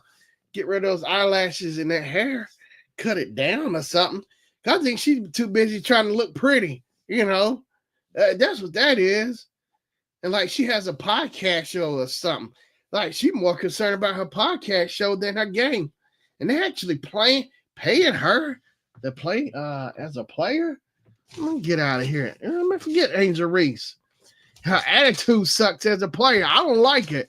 No wonder she can't win. She got a stink attitude. Uh-huh. Man, I'm pumped up for the fever. They're going, oh yeah, I hope they dog the Sky, Angel Reese and them. Big cry baby. And then some other players.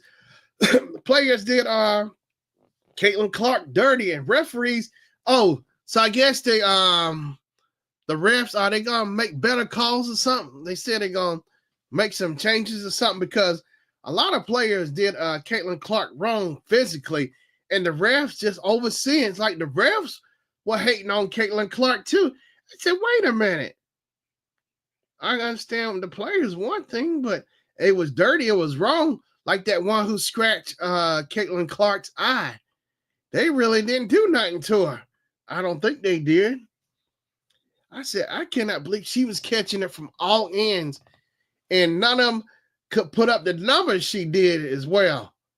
She was, despite the referees and the players trying to dog her, knock her down, hurt her, and everything, she was still breaking records, and they still couldn't stop her. And I know that made them even more mad. They did everything in their power, and they still couldn't stop her. That just show you how good of a player Caitlin Clark is. As greatness, great people, I don't care what kind of roadblocks you put in, they still gonna come. They're just gonna make them step it up even more, make them step up even more. Like Michael Jordan with the Pistons, great players gonna still find a way to make it win regardless, no matter how dirty of the players they play or how dirty the refs are. They still gonna find a way to get to their goals, get to the championship, and win regardless. That's what you call it, a real champion. They gonna find a way regardless. That just show you how good of a player they are. But guess what? She took it and got back up, and she did not say nothing. Yeah, and that's the cool thing I remember in the panel talk. She didn't say nothing bad at all. She showed real class too. Now anybody else, would have said bad stuff, but not Caitlin. That show you just kind of player she was. I'm sure the media was trying to wait for a lot of feedback, feed off and see if she's gonna say something bad. She just said she just felt bad. She could have played better or whatever. Yeah, nothing. She let all those points do the talking. Yeah, she let her game do the talking. And that's the thing. They do all that stuff. Like Angel Reese, they do all that crying. None of them didn't come close to what Caitlin did. She shut them all down. And she didn't go around bragging and nothing. She showed class. And that's even more of a plus. That shows you the kind of person she is. Like, look at Michael with the Pistons. Knicks, all the stuff they did try to stop him. They still came through and won all those championships. And how many did the Knicks or the Pistons win when Mike was there? None. The Pistons didn't win until like 2004, years on down the road after Michael done retired. After a year, Michael retired, but Michael was already playing with the Wizards. But, he was in his final days of playing. But, they that legacy he left, 6 championships, you know. So that just show you how great of a player Michael was. They did not even give her a chance. They went after her and I know there is jealousy, man. Because all attention she was getting, but if they would have focused on their games, I mean, Caitlin, she was just good, I think Angel Reese was good. I saw her play. I remember when I went back home, like back in, was it 2023? I think 22 or 23. I think it was 23. Yeah, I went back home. I remember seeing my uncle. We visit him. He was at the rehab, and that's what I remember first start. It was 23. I started hearing about Caitlin Clark and Angel Reese for LSU, and Shaq was there because of course, Shaq was a LSU alumni. He gave her a hug, whatever. But yeah, I remember that when I started hearing about Angel Reese and Caitlin Clark. Like, I don't know who these people, but I know Angel Reese, like, she was really bad. She was good at LSU, But so when she got to the WNBA, she just tried to act pretty and just complain or whatever. It's like the ones who always complain. What's how it goes? Like, winners win, losers watch winners win. And that's true. Because the losers sit at home and cry, complaining about the winners when they could have been focusing on themselves to improve and get better. No, they would sit at home and cry. They get all that money and sit at home and cry. Man, you know what? With attitudes like that, I would take a lot out of their salaries, contracts. They don't. I tell you what, if they took a lot of that money back and dropped it down real low, I guarantee their attitude would change. They will humble them because in some of the players, they get all that money, they get real cocky. They do. So I'm a player. I'm an NBA. It's like more now. Seems like with the NBA, the focus is more about the money is first, and then the game, the love for the passion for the game. Like, they love it, but they more focused on getting their contract, sneaker shoes, versus the game. Where the other way around, like when Michael was coming through, it was the love of the game, and everything after that, it came. But their love for the game, playing basketball, they weren't sitting around crying about their contract. I mean, of course, you want to get your contract and stuff, but they wasn't so heavily focused on that where it took away from them wanting to play the game. No, they wanted to go out there and dog each other. They were trying to win championship. They really wanted to win, So, oh man, when we play the Sky, those games are good. They are on ESPN. They go at it back and forth. Reese and Clark played well together when they were on the All-Star team together. Yeah. And I can't figure out Reese's style. She got one like pant leg up or whatever. One is rolled up and one is down. I was like, what? She need to hire a stylist or something. A hairstylist and a clothes stylist or whatever, because it is hindering her or something. It went to her head, all that hair. It's just like, how can you play with the hair and them nails out there in the game? And the eyelashes, my gosh, it's overkill for me, Like, look at Cheryl Swoops, not Cheryl Swoops, Cheryl Miller could play. She was bad. Now, if Cheryl Miller played in the WNBA today with them, she would dog them. She would easily beat them because they cried too much. Cheryl was a killer like Reggie and running the family. Yeah, because Cheryl and Reggie used to play hard against each other all the time. Yeah, they were killers. That's the thing. You can tell the ones who were killers got that killer instinct versus the ones who don't. The ones who want it, who gonna kill. Like Shaq. Look at Shaq. Look at Kobe. Called Kobe the Black Mamba. It's the reason they call him the Black Mamba. Just look at Magic. The reason why they call Magic. Larry Legend. Those names. They had it. Like, you just know who had it. Like, look at Hakeem the Dream. Ralph Sampson was a bad player too. He was bad at he played for the Virginia Cavaliers. He played with Michael against Michael too. Ralph Sampson was a bad player, but I think he had a lot of knee injuries and stuff. He did issues with his knees and stuff. But I think if Ralph Sampson, he stayed healthy, I think he could have been a bad player too in the NBA. I mean, really, really could have had a long career. Ralph Sampson, what 7'4" center. Ralph Sampson was bad. Look at Sam Bowie. He was a really good player with Kentucky, but when he was like I think he was the first round pick because he was in that same draft pick Michael Jordan and Hakeem Olajuwon, Charles Barkley. Sam Bowie, I think he was number one, but he got to the NBA. He didn't do so good. He had those injuries and stuff, but it didn't pan out well for him. But it worked out for Michael, Charles, and all of them, you know. But, you know, but that's the thing. You never know how it's going to work out, you know. Work out.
Work out. But yeah, Angel Reese. I can't take her serious. Oh, and get this. Yeah, McDonald's, you know how every month or whatever, like McDonald's will highlight a celebrity or whatever, they'll make a meal like they done one for Mariah Carey. Uh and they did one for Cardi B meal, and now they got one for Angel Reese. I don't see how they got one for Angel Reese and not one for Caitlin Clark. Angel Reese is on a Reese's cereal box. I don't think I've seen Caitlin Clark on no cereal box.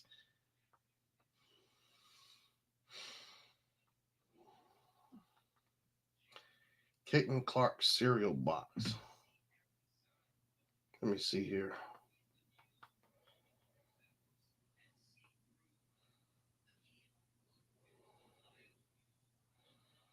Oh, wait a minute, Caitlin's crunch time, but no, they don't. Oh, wait a minute. Oh, there's a thing called Caitlin's Crunch. It's on eBay. Caitlin Clark Crunch Time Cereal Limited Edition Collector's Box, Hy-Vee in hand. Oh, guess when she was in college. Oh wow, she had a college cereal box. But Angel Reese is on the you know what? I guess I can see it now. Angel Reese and Reese's Cup cereal. I can get it. Yeah, Reese's. Yeah, so I still don't care. Angel Reese. Angel Reese cereal box. Yeah, it don't make no sense to me. Let me find it for you. Angel Reese cereal box. Cereal box. You know, I don't even want to look at it. I forget. I don't even want to see that. Show it. I forget Angel Reese. Yeah, they should have Caitlin Clark should have a cereal box. But you know, If they put her on a cereal box, oh, it would just be more hate. Oh, why is she on a cereal box? Huh? I'm telling you, it just be another thing somebody just keep bringing up. It's like it don't matter. People, they would just keep nitpicking. It don't matter what it is. It's just how people are. You know, I would think they would take all of this. Look at what Caitlin's doing. She's not sitting out here crying and whining. She's out here learning the plays, playing the ball, figuring the game out. She out here winning, working with her team, and she makes her team better as a pass. She's a good shooter and a passer. She does good. She makes her team better. When she pass, yeah, she wants to do better, make her team better. And they playing as a team, you know. It's not like it's one ego, like where everybody get one-sided. Why? Like a little crying, you know, like a little crying child. They're like, you know, they won't pass me the ball and all of this. And go sit down. That's what Aunt Teresa is acting like. And if you hear me, so I'm not saying nothing new to nobody else. I don't care. That's the way she is acting. Hey, what's up, Kim? Oh, I'll drop the link. But yeah, man, forget Angel Reese, cry baby. I'll say it to her and her mama. I don't like her mama attitude. Stink player. Oh. All right, there's the link, Kim. I dropped it. Drop it. Drop it.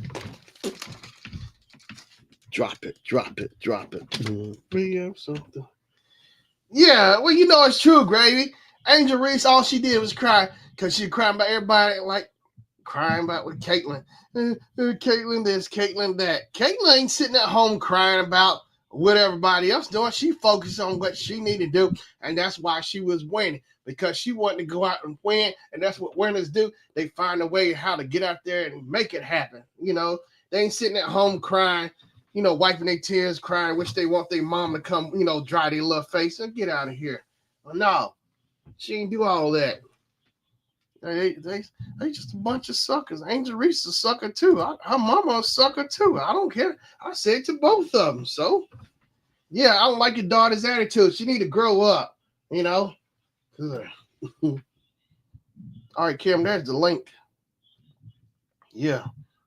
And that's right. Angel Reese could take a note or two from Caitlin Clark. You know, that's what whiners do. They complain, you know, and see what, look at her.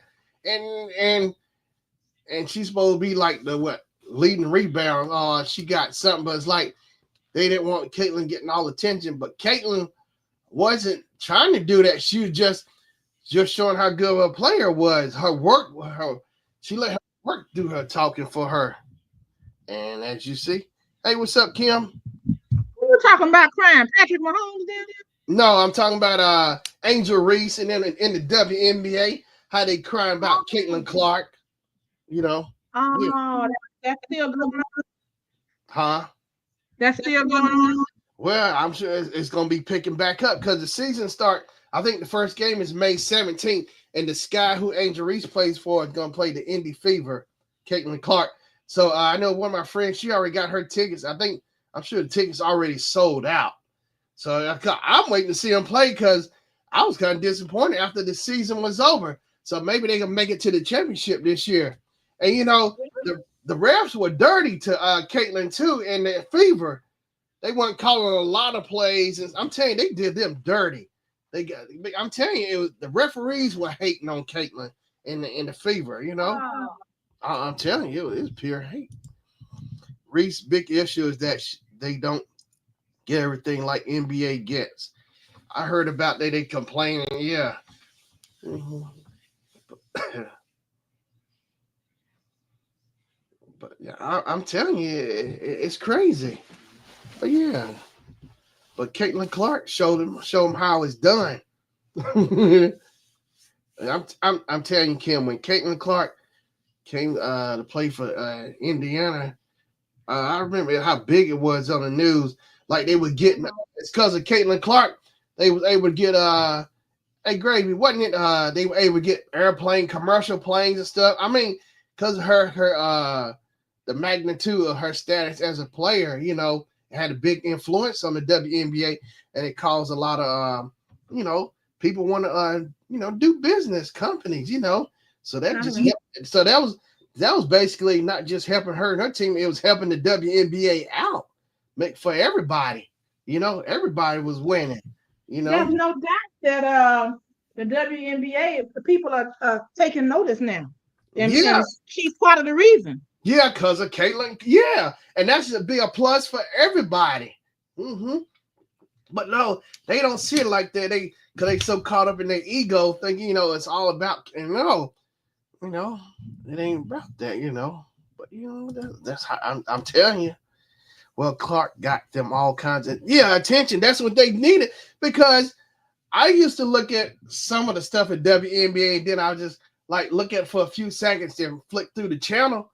But when Caitlin came through, I was even feeling it. And I wasn't this excited about the WNBA ever. I could just feel the Uh-huh. energy. I'm serious. I could feel it about Caitlin. When she came, I was like, oh man, Mhm. Caitlin Clark. I didn't even know who she was, but I could feel the energy, But it's you like, know now, you yeah, know I now. could feel I was excited because I don't get excited about the WNBA. But yeah, when she Uh-huh. came through, I mean, I saw those highlights and stuff, and just watching, like I said earlier, how that one girl from one of the WNBA teams scratched her eye. Refs Did did what? not. Yeah, the girl with a nail scratched Caitlin's eye. Did it on purpose, Ooh. intentionally. Yeah. Now they were saying because this girl who was playing for the WNBA team, you really didn't know who she was, but when till she did that, then all of a sudden, because she did that to Caitlin, now everybody know who she is. So basically, that tells me she really nobody on the team until she did that, got attention because it's doing something to Caitlin bad. So that tells me her Mhm. skills wasn't doing no real talking. She had to do something dirty. It's like everybody wanted a piece of Caitlin. So I guess so I'm sure the stakes are even higher now. And she done broke all those records. It's like, ooh. So I want to see what they. I don't want to hear no excuses, but I'm sure I will because they had an off season to start training. They had time to go back, look at the film, reanalyze whatever, work on their game. But I'm sure that it's gonna probably be the same thing or whatever. Crying. So you got Caitlin. They like Michael Jackson said. You look at the man in the mirror. They need to always do that. You know, like my gosh. But I'm telling you, Kim, the hate was for real. The referees would not call those players what they should have. What the players were doing to Caitlin. I mean, hitting her everything, knocking it down. They didn't say nothing. You can see it on some of those highlight reels what they were doing to her. Like the refs, Okay. like the refs were rooting for the girls and just do it to her. It's like the refs were just as Oh, dirty. I'm telling you, yeah. You go back, it's like, really? You really let them get away? But it's no different than like when Jackie Robinson first started playing. yeah, yeah, They always hate. They hate somebody that's like on top of their game. They just can't take it. great. Yeah, when people are great. Yeah. Mm-hmm. It's like, yeah, just some people were greater, be greater, have better talent. I mean, you have talent, but there's some who are just better, like Michael Jordan. You know, coming in magic. It was their gift. I mean, everybody had a gift, but God just gave them a little extra more than them. It just way that's the way God dealt the cards. Mm-hmm. Mm-hmm. So you just have to take the best of what you got and make the best of it. I mean, they still can have good careers, great careers, but they're Hey, just some. Shannon, Yeah. watch this. I hope you can hear. JoJo, is it time to eat? It is. It's time to eat. I don't think I can hear. Oh, he was meowing or something. Yeah. Oh, you couldn't hear him because I got this toaster oven on. But Oh. yeah, he too. He watches me. He know when it's time to eat. But he's not allowed to come in the kitchen. He talked to me too. I'm like, if it's time to eat, it's time to eat. Yeah, I know. Jojo. All Jojo. right. That's cool. Yeah, Jojo. But yeah, I can't wait to see what they're gonna do. I want to see them blow out the sky. You Uh, do? yeah. Well, I'm saying like Angel Reese, if she focused more on her game than her hair and her eyelashes, her nails, she might Oh actually. Lord. No, Oh Lord. I'm dead serious. If you look at her, it's like how can she play like that with the nails and stuff? It's like she more focused on her style than just playing the actual game. Her eyelashes because like she was missing the rebounds, easy layups. I said if she pulled those little tyrannical. Oh, wait a minute. You tell me she doing all of she messing up. I thought Mhm. it was different. I thought she was saying you just didn't like it because she was wearing them, but she still was doing her job. Yeah. Look, Patrick said spider eyes. Yeah. Yeah, if you look at her, go back, look at Angel Reese and like her style, I guess she want to stick out different. Like she got one leg, pant leg or whatever up her outfit, and one is up and one is down. But Okay, let's eat. Let's eat. spider Come on. eyes. I like that. Come on. Angel Reese. And she even got a podcast and everything. And you can see like she more focused on being pretty than playing being. Oh my gosh! Yeah, I can see where her head is at. It's like,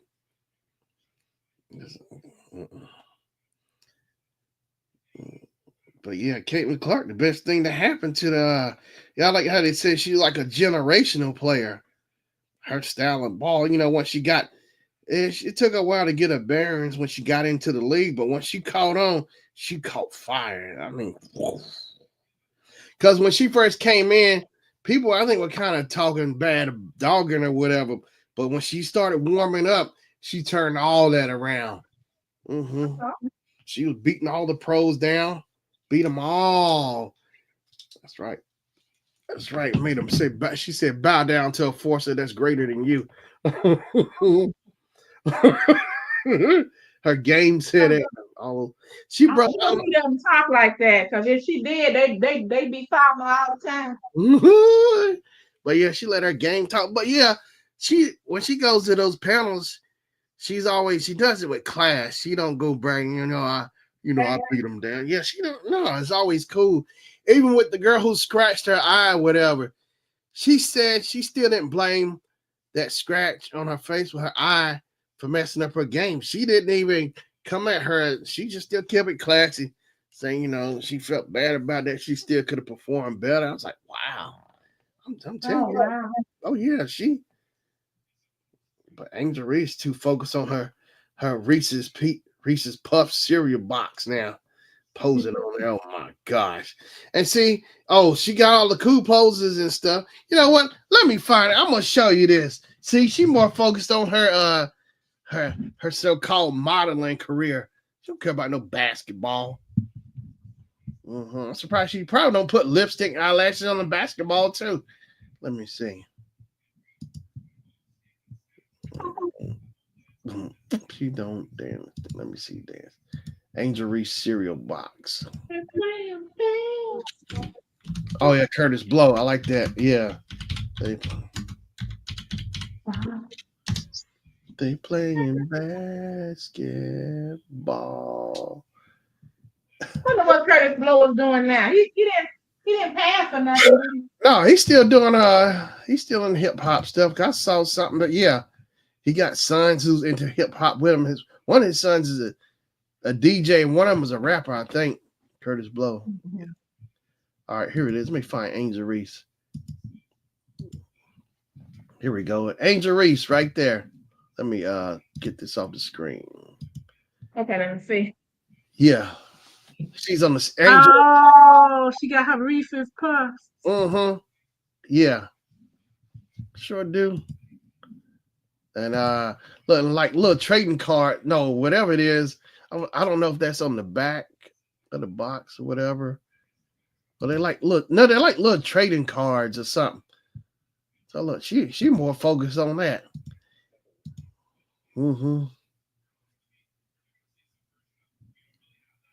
Still got them eyelashes. Yep. Oh look, got her stats on there.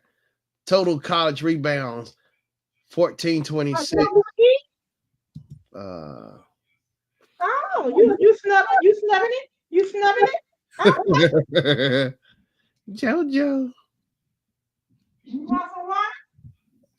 Gravy said they would throw her down a hard foul, and the ref just looked and turned the other way. Yeah, it was dirty.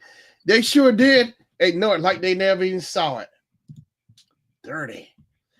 Well, hey, didn't they say something about that the way, and because people were disappointed, the refs wasn't making the calls they should have, and the Fever could have went much further. They probably could have went to the championship or whatever.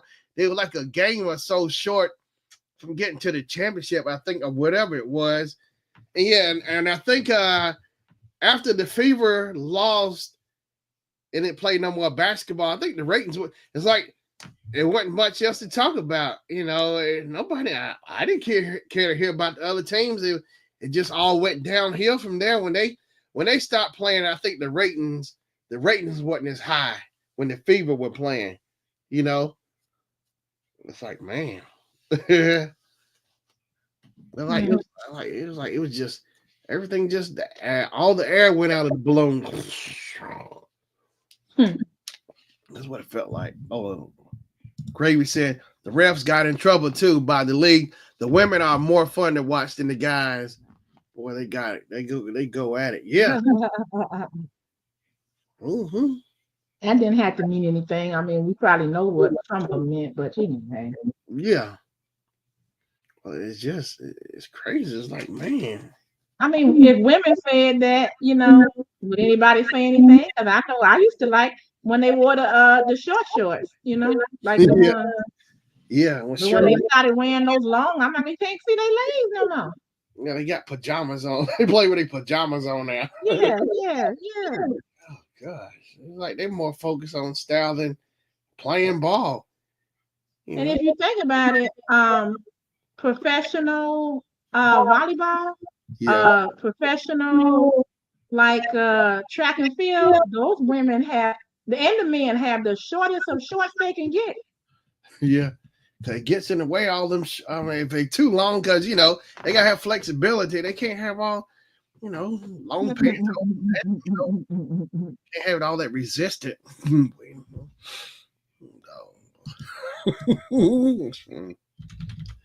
But yeah, but it's just crazy. It's like, man, but so I want like with volleyball, it ain't no resistance. I mean, come on, it ain't serious enough resistance with volleyball. Come on. I mean, I'm talking the clothes wear because they got enough, just the right enough amount on there, be covered, and the clothes is not getting in the way of them physically playing, performance, right. That kind of thing. But if you're a volleyball player, you can have on shorts that covers your Daisy Duke area, Yeah. Don't you play in that water? hey, leave that bowl alone. Turns that bowl over, and then I had to clean up. I don't know why he like playing in water. Water, we took him out in the rain one day because here you want to play in water, go ahead. He didn't like it neither. Mm-hmm. Gravy says, I like the beach volleyball event at the Olympics. That's right. Yeah, I'm not. Yeah. Oh yeah, that's right. They play. Okay, well you water. I'm getting ready to take your bowl before you get a whooping. Ooh. But yeah. It's crazy. May 17th, first game out the gate. So I think the Fever gonna get their own practice facility too. Yeah, I think they're working on it now or something. They're gonna get their own practice facility. Mm-hmm. Because at first I thought they were getting their own like their own little stadium or something, playing practice facility, so that way they don't have to use the same area with the Pacers. They can which is I can understand. They want their own area. Like look at the Clippers now, LA Clippers. They got their own arena. I'm glad for them because they had to share with the Lakers the Staples Center. Oh yeah. They couldn't feel like they have a place of their own they could really call home. But now they got their own place. It's really nice. It's like one of those multi-million-dollar stadiums. It's like the state of the art. It looks really good. Okay. Yeah. Mhm. Mhm. Oh, I saw the lady okay, remember on the Game of Thrones, the young lady who married one of Cersei's sons, and she was on the Cersei, but she couldn't get out the church in time, and Cersei had them blow it all up Oh, with okay. the green fire. Yeah, yeah. Okay, so that young lady Hmm. or woman now, she is playing in this movie about a doctor who specialized in pediatric oncology, cancer specialist. Okay. And it looks like it's pretty good, but she's playing the lead role in it. But I saw her and I was like, hey, wasn't she in Game of Thrones? And my husband said, yeah, yeah, that was the girl that married. I said, oh, and I remember when she got killed and all those people got killed, Cersei's son jumped out the window in front of her. Yeah, okay. I thought that was one. Yeah, he jumped out. He was the youngest one because Joffrey Mhm. killed himself, suicide, and right? Or no, did No, somebody? no, no, no, no, no, no, no, no, no. Joffrey was the evil one that they poisoned. Yeah, he was the oldest. Yeah, I remember. But yeah, Hmm. the youngest one. Yeah, he jumped out of the window. Hmm. Yeah, he jumped out of right in front of his mama because he knew his mama was responsible for that. He knew it, and she was running the show anyway. As far as being his advisor and what have you. So when he found out that happened, he was just like, Yeah, and went and just stepped out, walked out the window. yeah. He sure did. He opened it up all nice. It was a nice sunny day. Peace. I'm out. I'm out. I ain't doing this no more. Like, So all her children was dead because he had a sister. Remember her? yeah, she who took her out? Who took the daughter out? What? The people that took her out was the one who uh I want to say the Indian people. They kissed her, and it was some kind of poison Okay. on her lips. And Cersei got that lady back too. You know, yeah. Hmm. She had the both of them. She had the mother and the daughter.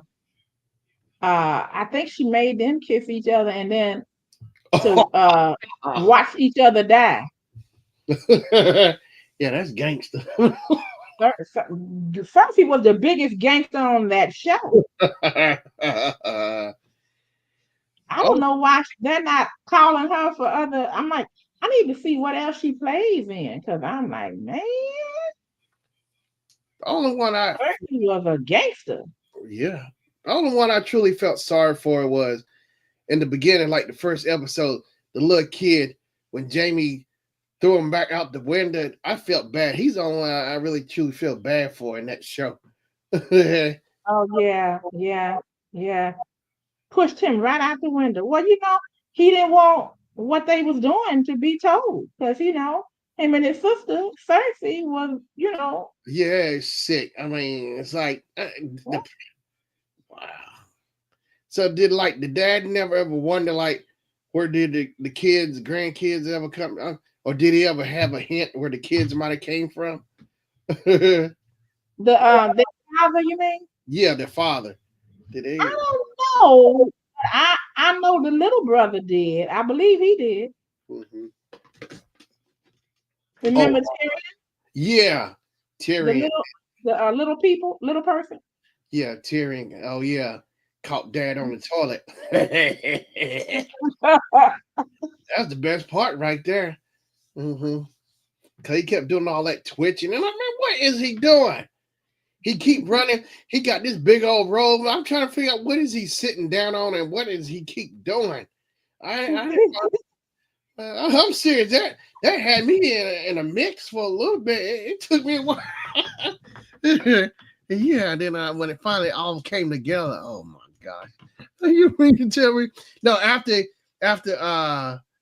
Terry, after he got him with the bow and arrow little gun, and that's when I finally figured out after he fell off of it. You know, I said, that's a toilet. Are you serious? Cause like it was outside too, wasn't it? That's what got me. I think it was outside. The toilet was outside. Mm-hmm. No, it was inside of the castle. Oh, it must have been in a dungeon or somewhere. It looked like to me. Cause it like it, it, You know what?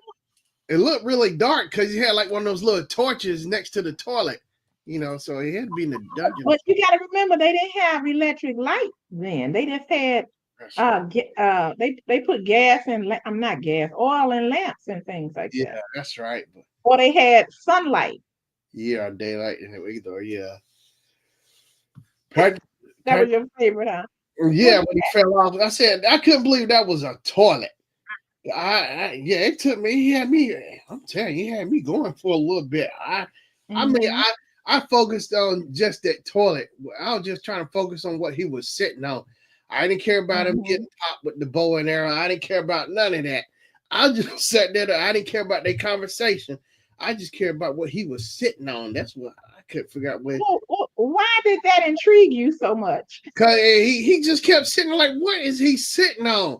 Because it like, is he floating on air or what? I couldn't make it out because he was acting all funny while he was talking to Terry. I couldn't figure, well, what is he doing so much that he's so and Terry trying to talk to him like he just too busy doing whatever. Which I couldn't figure out what was it.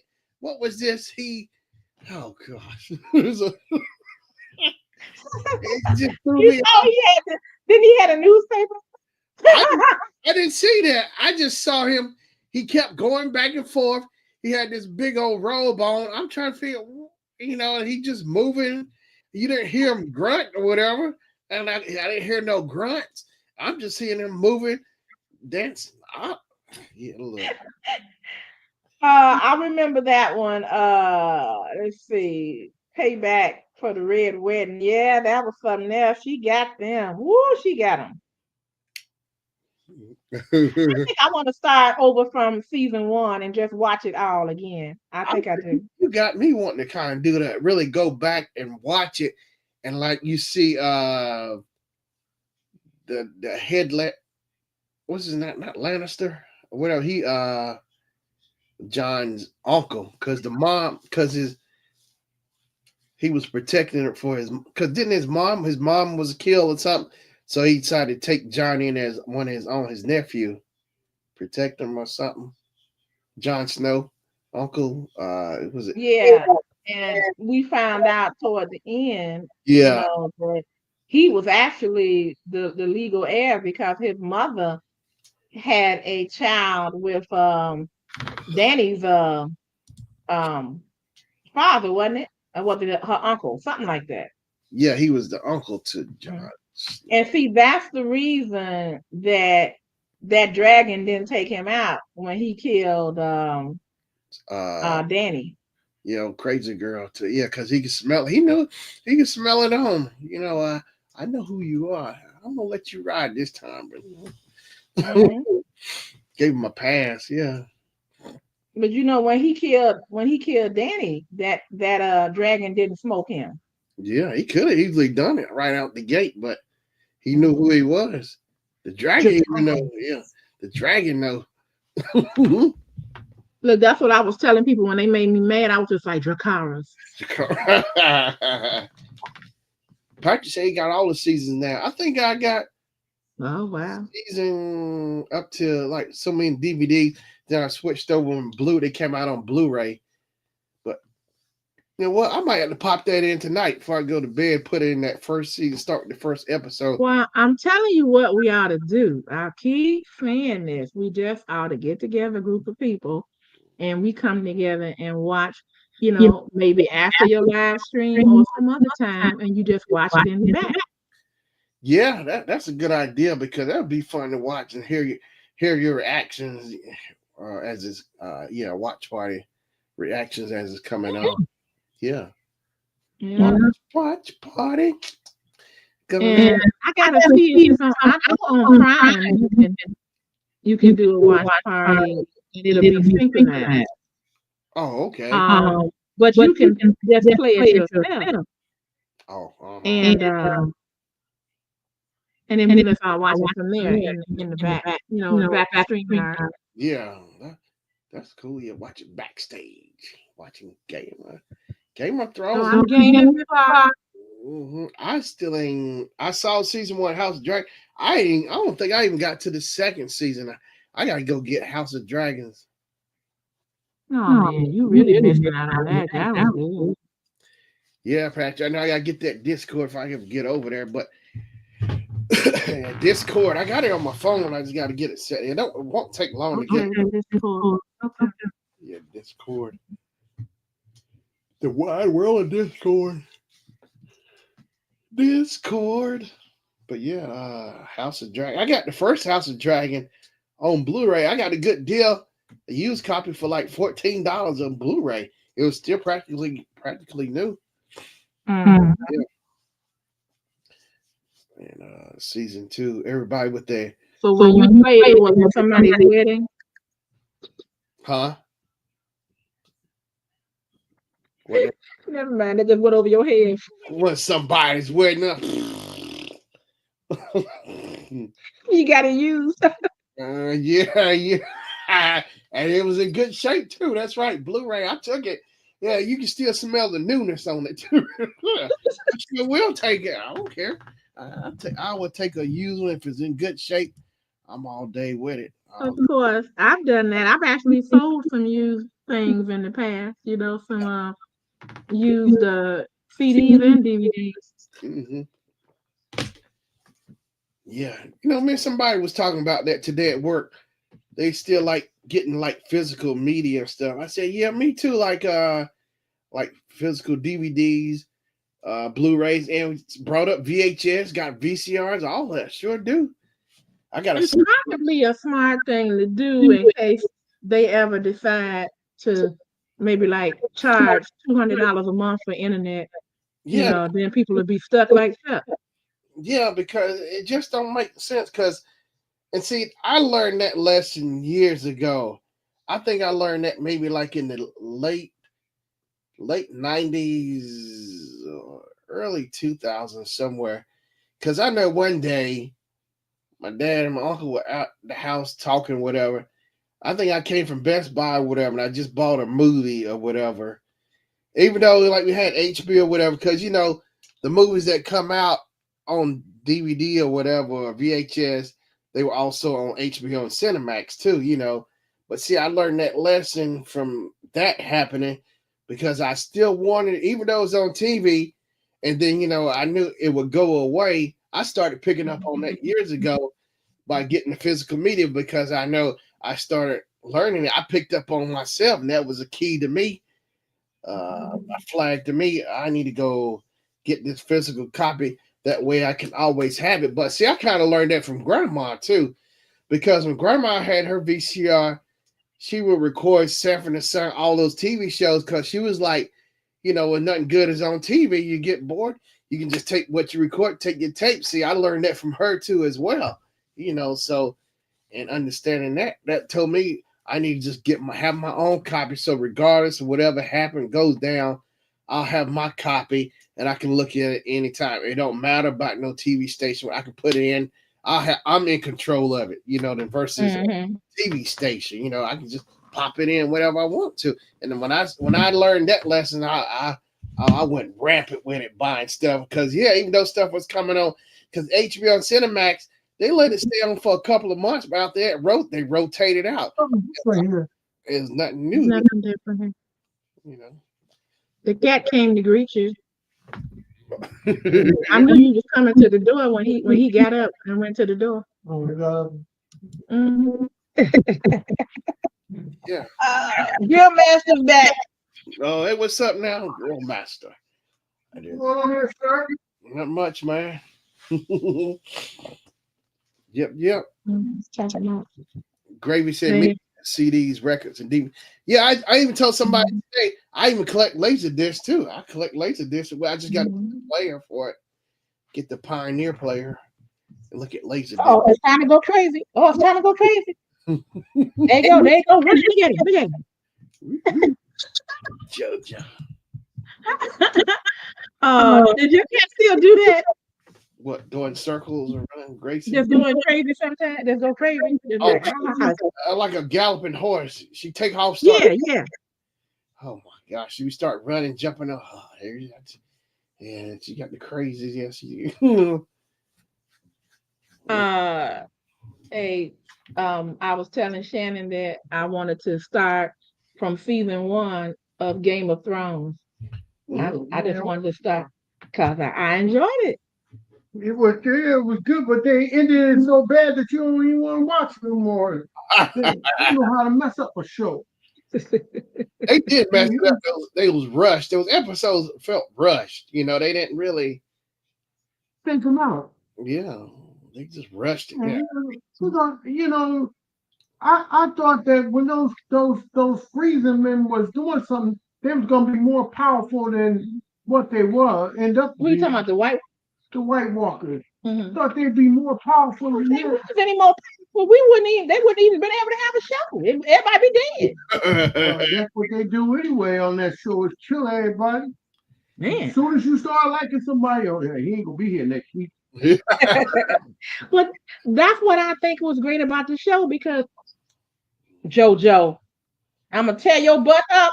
Get over there and sit down somewhere. Oh, Go sit down. Sir Grill Master. Sir Grill Master. Don't make it in. Doing all that stupidness. He running now. Come over here and get in the house.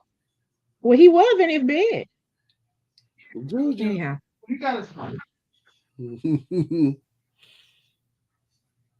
look. He trying to close his door. That's funny. Anyway, um, what was I saying? Oh, okay. As far as my favorite episode, I think on Game of Thrones. Yeah. Okay. So Patrick said it was the Arya's payback from the Red Wedding. Okay. So for me, I got two different episodes. Okay, I'm gonna have two. Patrick, come up with your second. My first is when the White Walkers when those men was trying to get a White Walker and they had one and they ended up running and they was on this little small island in the middle of this frozen lake. Okay. And that fool threw a rock or something and it went down into I think it went on the ice or something like that. And it made the White Walkers realize that they could get to him. I think I remember that episode because all of a sudden you see all these people show. I was like, oh yeah, because he did something he shouldn't have did it because it triggered. Yeah, he threw a rock. Yeah, and it didn't go into the water. It just stayed up on the thing. And they said, "Oh, it done froze back up, you fool." Yeah, yeah, and then I hope the people that wrote that score, yeah. I hope they got an award or something because it was like, and I was like,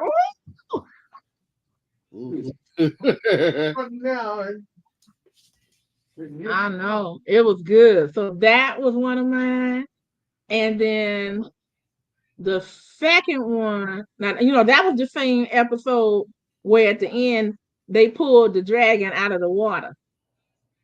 Okay, now the other one that I liked, and I was just like hollering, was when they got that dragon and he started blowing that blue fire at that ice wall. God, dog. The Night King was riding him. Yeah, the Night King was. Yeah, he converted him over. That got me. Those were my two favorite episodes. Yeah. What about you? Me, I think I like when they did the flashback of the Night King, show how so it seemed like he was a good guy, but it was those women who cursed him who made him bad because they tied him up somewhere and they took something and inserted in his heart and made him bad. I kind of felt bad for him. They made him it was some women or whatever in the woods that turned him bad. So like it seemed like he was good. And then they put that curse, they shoved that thing in his chest or whatever, and that's when he became the Night King. So it seemed like he was good in the beginning. So I think it was the people in the woods who made him bad. They did that to him, you know. Okay, you got another one? Uh, You know what? I didn't get on him. He came out of his house, but he had to use the bathroom, so I didn't say nothing. Okay. Okay. Go ahead. I'm trying to think. Where's another one? Another. Oh, I got a third one. I got a third one now, but I'll wait on you. See. I think another one would be. Oh, at the end, the older sister, not Arya, but the older sister when Sandra. had Rammies whatever set up for the dogs to eat them. Ooh, yeah. I enjoyed that That one was a good one. God bless you. because he was like, Okay. oh, I'm sorry, Go ahead. No, you go ahead. because he was like, them dogs hadn't been fed in days, but he said these are my dogs. Them dog, they turned on him so fast. Mm-hmm. Because he's been starving and you dogs wouldn't liking that. Yeah. You starve somebody. What you All right. Do you have a favorite scene? What Or are you favorite? doing? Yeah, you should have killed all of us, Stark. Oh, you like the one Patrick like. You should have killed all of us, Stark. You shouldn't have left any, fool. Now you Yeah. gotta die. That's the way my husband is. He was like, I don't play fair. If somebody kill somebody in my family, I'm killing all of y'all. I ain't just gonna kill the one that did it. You gonna get them all. Me later. Give me you now. Okay, I got another favorite. And this is what made me sad was when Hodor was holding the door. Hold the door, hold the door, hold the door. So I was like, wow. he was little or something, right? That's when that was the cause of all of that. Hold the door. They showed a flashback or something happened and causing he started hold the door, hold the door. Hold the door. Hold up. So basically, like So he was I like the writers on that show because and the head writers let everybody, just be freed because a lot of that stuff was so interesting. It's like, who would come up with that? Hodor. And then, craft it around the story for it to mean that. Hold the door, hold the door, hold the door. Yeah. So I wonder what was his real name. He sure did, much as he could. So what was his real name? I don't know. Patrick says, I think I love the battle between Mountain. Mountain and his brother. What was his name? Oberon, where he does not finish him and get. Oh! I got you. That was terrible. That was terrible because he started bragging. I'm like, man, don't let that man. He had him too. Remember that, babe? Didn't they both die? No, Mountain lived. Mountain lived until the end when him and his brother got into it. Oh yeah, because he was just a Frankenstein at that point, or Yeah. whatever. But he's talking about when the Mountain was fighting that Indian man. Remember? And that Indian man was cutting him up. I gave him some water already. And then he got ready, he drank, and then he started getting ready to play. And I said, So, and that Indian man had him too. And then he got up there and started showing off. Started showboating. Yep. And that man grabbed his foot. And when he squoze his head like a melon, I was like, oh my God. Yeah, that was a good one, Patrick. That was a good one. And I liked his fight with Clegane, his brother, at the end. But you know, something was wrong with him even before they started working on him. For you to push your brother's face in some fire because he was playing with your toy. His parents probably should have ended him then. That was terrible. That that's psychotic.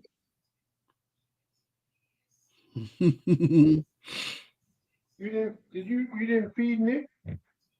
He, Nick is a grown man. He feed himself. Yeah. Mm-mm. When you He didn't eat anything yet. He was out to work. He wasn't.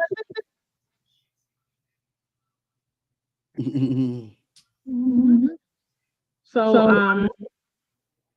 that was actually the scene. Yeah, when remember when they both went into the fire. So Clegane took his brother into the fire with him. like, yeah, you like fire, huh? You like burning people. This is how I feel. Let's get fired up. Fire! Boom, boom, boom. You got any other ones, Shannon? I'm trying to think. Graven said Mountain was he was a zombie. Um, Yeah, because you know that doctor, I mean that mad scientist was doing something to him too, remember? yeah. Let's see. I think I like when the Giants started helping them. The people at the wall helped them fight. You know, they had like he had. I think it was at 1-1. He had that big bow and arrow. When he shot it, oh my gosh! And when it landed and hit, because they was in battle trying to protect that wall. You know, he was helping those guys guard the wall. The giant 1-1. Right. Yeah, it just made he took his bow and arrow when he shot it, and just the size, how good gosh, I couldn't imagine having a bow and arrow that big. Well, I mean, for him at that size, Yeah. you imagine that thing just laying and hit you. It's over. They even get a piece of you. Mhm. Patrick said, "I like when Sansa Stark throws Bolton to his own hungry dogs." Yeah, that's what I was talking about. Yeah, that was good. Mm-mm-mm. Mm-mm. Boom, boom, boom. Yeah. Hold on, hold on, hold on, hold on. Hold up, hold up, hold up. Wait, wait. Mhm.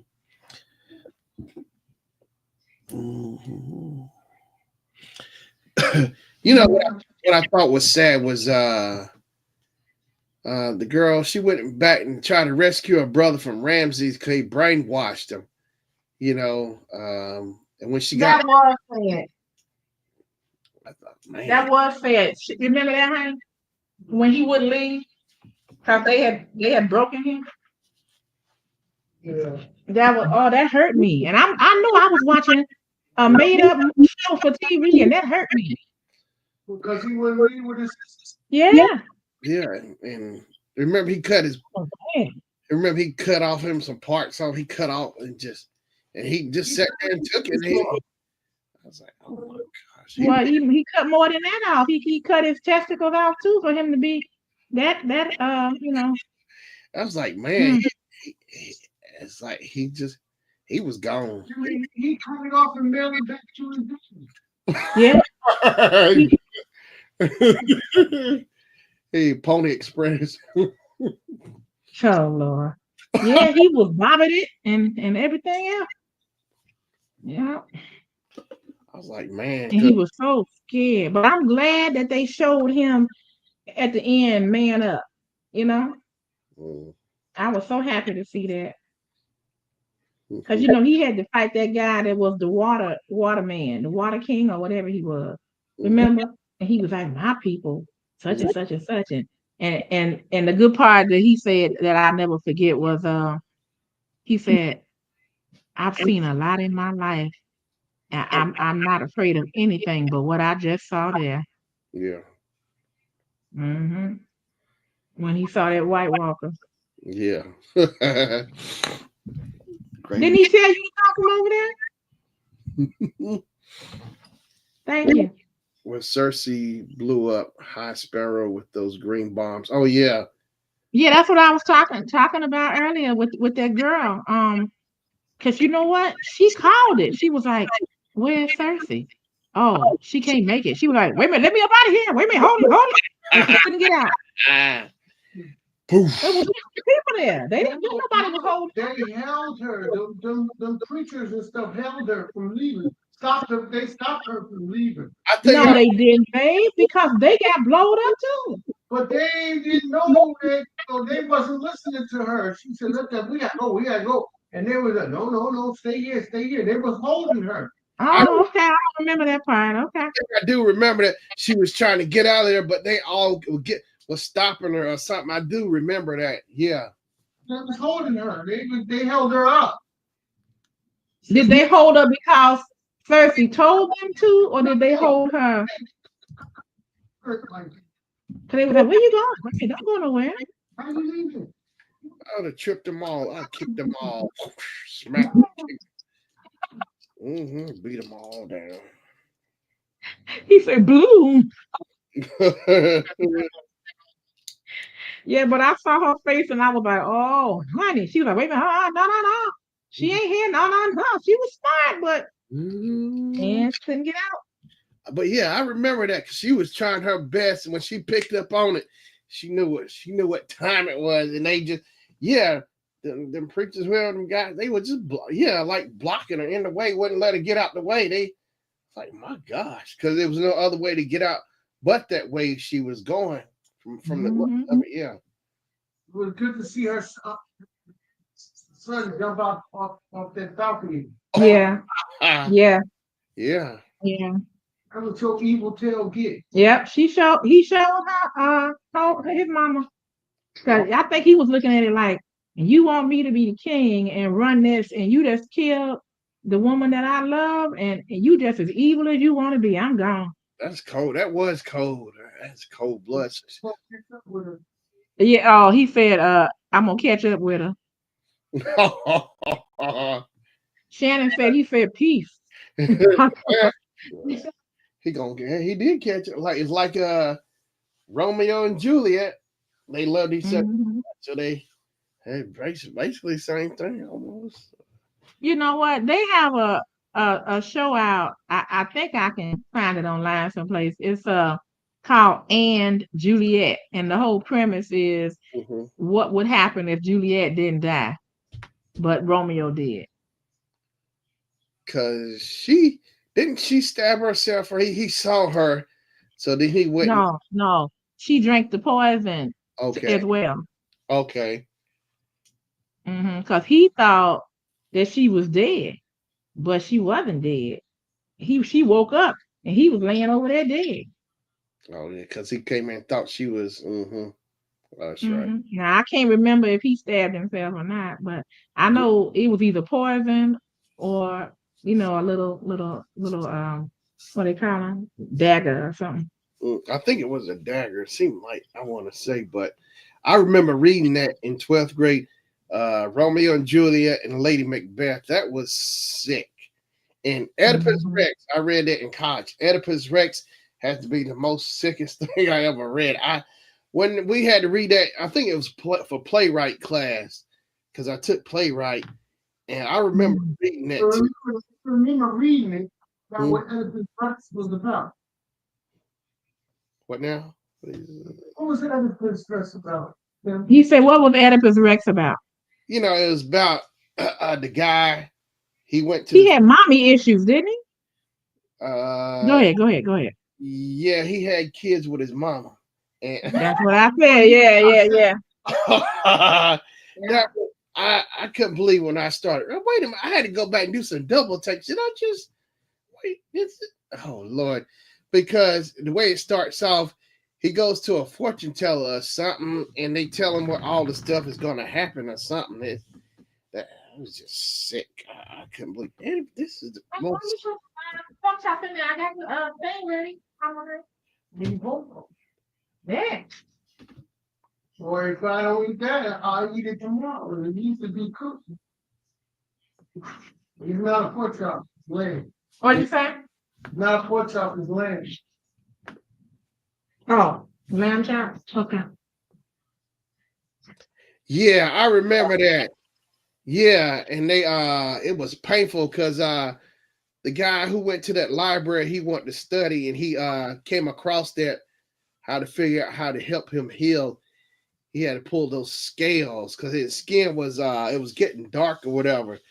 He was getting sick, but the guy who end up going to that library or whatever, he started reading. Charlie, Sam Charlie. Yeah, okay. Yeah, and those scales. Sam Charlie helped him, and toward the end, he found out that Daenerys had given the order to smoke his brother and his father. Wow. Remember? I think so because I remember it was really getting deep when I saw. Yeah, when it was. Sam Charlie's father and brother was gonna be on the opposing people's side, but what happened was um uh Tywin the Lannisters had talked him into siding with them instead. And it was a mistake because when Daenerys them caught up with them, she gave them an opportunity to bend the knee, Mhm. and they wouldn't do it. So she said Dracarys on y'all. Somebody's gonna eat good that night. And that was the end of that. Smoked them. I remember. Yeah, Sam. That's right. That was his name. Yeah, Sam. Mhm. Because he ended up falling in love with a girl who had a baby or something. Right? He wanted By to. her father. By her father. Oh gosh. Yeah, all those girls. The father was sleeping with all his daughters, and all the boys that was born he gave to the White Walkers. That's right. It was all blessed. Wow. That's just Yep. So sad. he took her with him and told everybody that the baby was his. Yeah, I remember that because he really wanted to take care of that baby or whatever. That girl. So He really liked the girl. Right. But when he found, and he was down for Daenerys, but when he found out that she gave the order to smoke his people, the last of his people, hmm he was done with her. yeah. Hmm. And she told him too. I gave them a chance. I gave them a chance. She did give him a chance. So he killed his brother and his daddy. Hmm. Good. I can't remember did his mama die or not before, because his mama was at home when he brought the girl to visit his family. Remember? Yeah, When I he think I. introduced her. Yeah. Yeah. His mother probably didn't. Um, all the men folk did. She might as well jumped in and died. All Mhm. your kids is gone. Let me tell you who I think died the best. Cool. Kind of remind me of remember in Star Trek, the Next Generation War. He was like, "It's a good day to die." Well, um, what was their name? Um, okay. Remember the girl I was telling you about that was trying to get out, and Cersei killed him up in there with that green yeah. fire? Yeah. Her grandmother. That was a tough old broad. hmm Remember her? Her grandmother. They were called the what they called the Tyrells. The Tyrells. I might have. I think I might have remembered the grandma, maybe a little bit. Well, she held her own with her forces against the Lannisters because she didn't like Cersei. She Yeah. didn't like her at all, and she their forces failed unfortunately. hmm And um, what was Cersei's brother name? I forgot. Jamie. When it Jamie. Yeah, Jamie went up in there and he was the one that killed her, but she Mhm. was sitting there waiting on him and she was just like, Oh yeah, yeah. whatever, whatever. I think I do remember that old lady that stood up to him. Yeah, she knew. Yeah. I She remember. knew she was gonna die. She did not bend the knee. She ain't beg for her life. She was just like, get it over with, you know? Yeah. And I think she had drank something, and she was like, "I'm an old woman. I'm gonna die anyhow." And then told him that she was the one responsible for killing his daughter. Oh wow. Yeah, I remember something dirt. Yes. Oh yeah. Ooh. She wanted her death to mean something. She was like, well, guess what? That part. Yeah. And he took her out. She was all right though. Yeah. Yeah. She didn't cry. She didn't beg. She didn't plead. She was just like, Yeah, I think I do remember that now. Yeah, I know. She said that she was an old woman. She was gonna die anyhow. But I just like how she didn't, beg and plead and everything. She was just like, yeah, whatever. And by the way, I'm the one responsible for killing your daughter. Ooh, that really Like made. I'll give you a. But see, here's the problem though. The daughter was a nice person, Yeah. but she got in the way because she was part of their family. See what I'm saying? So, um, what happened was they forced her granddaughter into that situation with them. They at first wanted the granddaughter to marry Joffrey at one time, but it didn't go down like that. Mm. Well, but Sansa is the one that ended up marrying him, and Sansa went through some stuff they didn't show us. Okay. Yeah, so but I like how her sister Arya told her off, and she was just like, "Oh, you wanted your beloved Joffrey, and look what happened to Daddy. I didn't even see you cry. I didn't even see you. You didn't care as long as you was living in the castle." Oh yeah, she got her. And to tell you the truth, Sansa was scared of Arya. You remember when Arya was walking around her? She was just like, Yeah, Stannis in the beginning, she was always afraid of everything. I'm like, Arya's much younger, but she was a lot braver. She was brave. She didn't care. I was scared. I thought she was just weak. But then, but I like how her arc, how they started off that way. They build her up, and at the end of the, like with Ramsay and stuff, because she got stronger. They let her build her way up. Well, you can become strong after you done had so much done to you and after you done seen so much, it's just like, Yeah. okay, y'all killed my When daddy. they caught homeboy off when he was trying to split the sisters up, and they came together and murdered him. Oh, Littlefinger. Oh, yeah, because what he was, he wanted to, he was in love with Stance or what? Because didn't he have her Was alone? in lust with her. Yeah, Or he wanted her bad. didn't she push him off the tower or something in the It hole? was that. It was that big castle on the mountain. It had a hole in the middle of the Yeah, hall. yeah, I remember something. She pushed him or whatever. Oh, wait a minute. I'm sorry. I'm sorry. My mistake. No. Um. Wait a minute. Arya is the one that got him. Oh, she did. Okay. Mhm. Yeah. Because yeah, with that little sword that Jon Snow gave him. Mm-hmm. Because Wait a minute, Jon Snow didn't give her the one. Her older brother gave that to her, didn't he? The one that got killed at the Red Wedding. Had some kind of name. What they call that? The needle. Needle. No.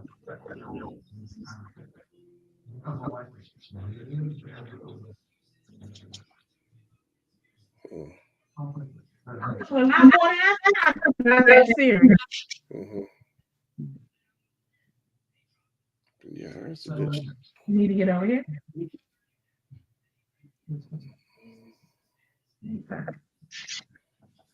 You falling asleep, Shannon? Yeah, but I got to get off here because I got to get up a little early. I'm starting to get a little sleepy too. But yeah, this was really good talking about it. Yeah, Game of Thrones. Mm-hmm. Thinking back about everything now. Mm-hmm. Mm-mm. And I liked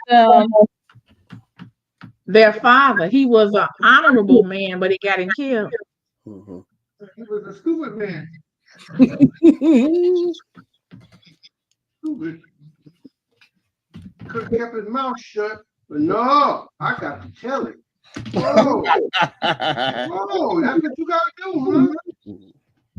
Right. And where have we seen that before? Shannon, remember the House of Dragons? How How that guy roll up in there and said, that black man went up in there and gonna tell the truth? and they locked the doors behind him. He tried to roll out of there, like he was. And nothing but the truth. So now you gotta die. Oh, that's the truth. I'm saying, I'm like, why you gonna step up in there when all of them that you know this, and they have a feeling that you know it, but now you're gonna be bad enough to go in there and say it, and then you're gonna spread the word. They know you're gonna spread it. So, and then you don't have your back to the wall. Really? I'm saying. And what you kind of got up behind him and took care of it. Mhm. How you gonna go somewhere, turn your back on a bunch of murderers? And he didn't get right. And he didn't have nobody to back him. I'm like that. He had nobody to back him anyway. I said he didn't have anybody to back I'm him. just saying anyway, if he had people there, they would just kill them too. Well, it would have been more difficult. No. It would have been a fight, but it wasn't even a fight. When it's He just stood there. When it's 100 No, against 4. no, it wasn't 100 people up in there. Yep. But he didn't even have a chance. Just like, and the way he did it, I'm like, okay. Yeah. So, but I'm still wondering, unless I missed it, what I don't think they ever discussed his brother finding out about it. Well, see, they might have lied about how it happened too. Honey. Remember his brother? Because his brother, they thought his brother was out. I guess lost at sea or something. I don't know. Anyway, all righty. Have a good night. All right, appreciate it coming on. Appreciate it. Oh, you know what? I thought Mom was on because I saw that extra number. Yeah, I'm glad you enjoyed the show. Yes, you chimed in early when I talked about the basketball. Yeah. Okay. Have a good evening, Ma. All righty. Yeah. You take care. All right, Mama. I'll give you a call tomorrow. All right, love you, Mama. All right, so I appreciate Gravy and Kim coming in tonight, and my mom. And oh yeah, Big Rooster. I appreciate Big Rooster coming in. Oh, he came in. Okay. Came in and spoke. Yeah, we were talking about basketball. He chimed in on the basketball when I was dogging Christian Leitner from Duke. I missed that. Oh, I forgot to tell you. I was over at Big Rooster's maybe about 3 weeks ago, yeah. and I got them on they had a double down. Somebody had passed on the winnings the week before, and so I got $20. I got them. I was like, all right now. Hey. Then the next week, I think I just stayed in the background and just laughing and talking. And then the week after that, then I got up there and sung. Yeah. So, because I was like, I was working hard too. I was kidding it. I was just like, yeah. It's a lot of fun when they do that. I want to do something like that, but I don't think I want to do the artist. I think I would rather do the the other way around. Oh, okay. All right. Have a good. All right. So I appreciate everybody coming in. All right, Mama. I'll give you a call tomorrow. I appreciate LA Grave, Miss Kim, Big Rooster coming in, my mom. So I'm gonna get off of here. I gotta get me some sleep. All right. So That's why haven't been able to put a time up, but hopefully next Wednesday, 7 o'clock, I can actually be on time. All right, till next week. I'll see y'all. So be safe. Peace out. Truth be known, somebody's right and one of us is wrong. I have a simple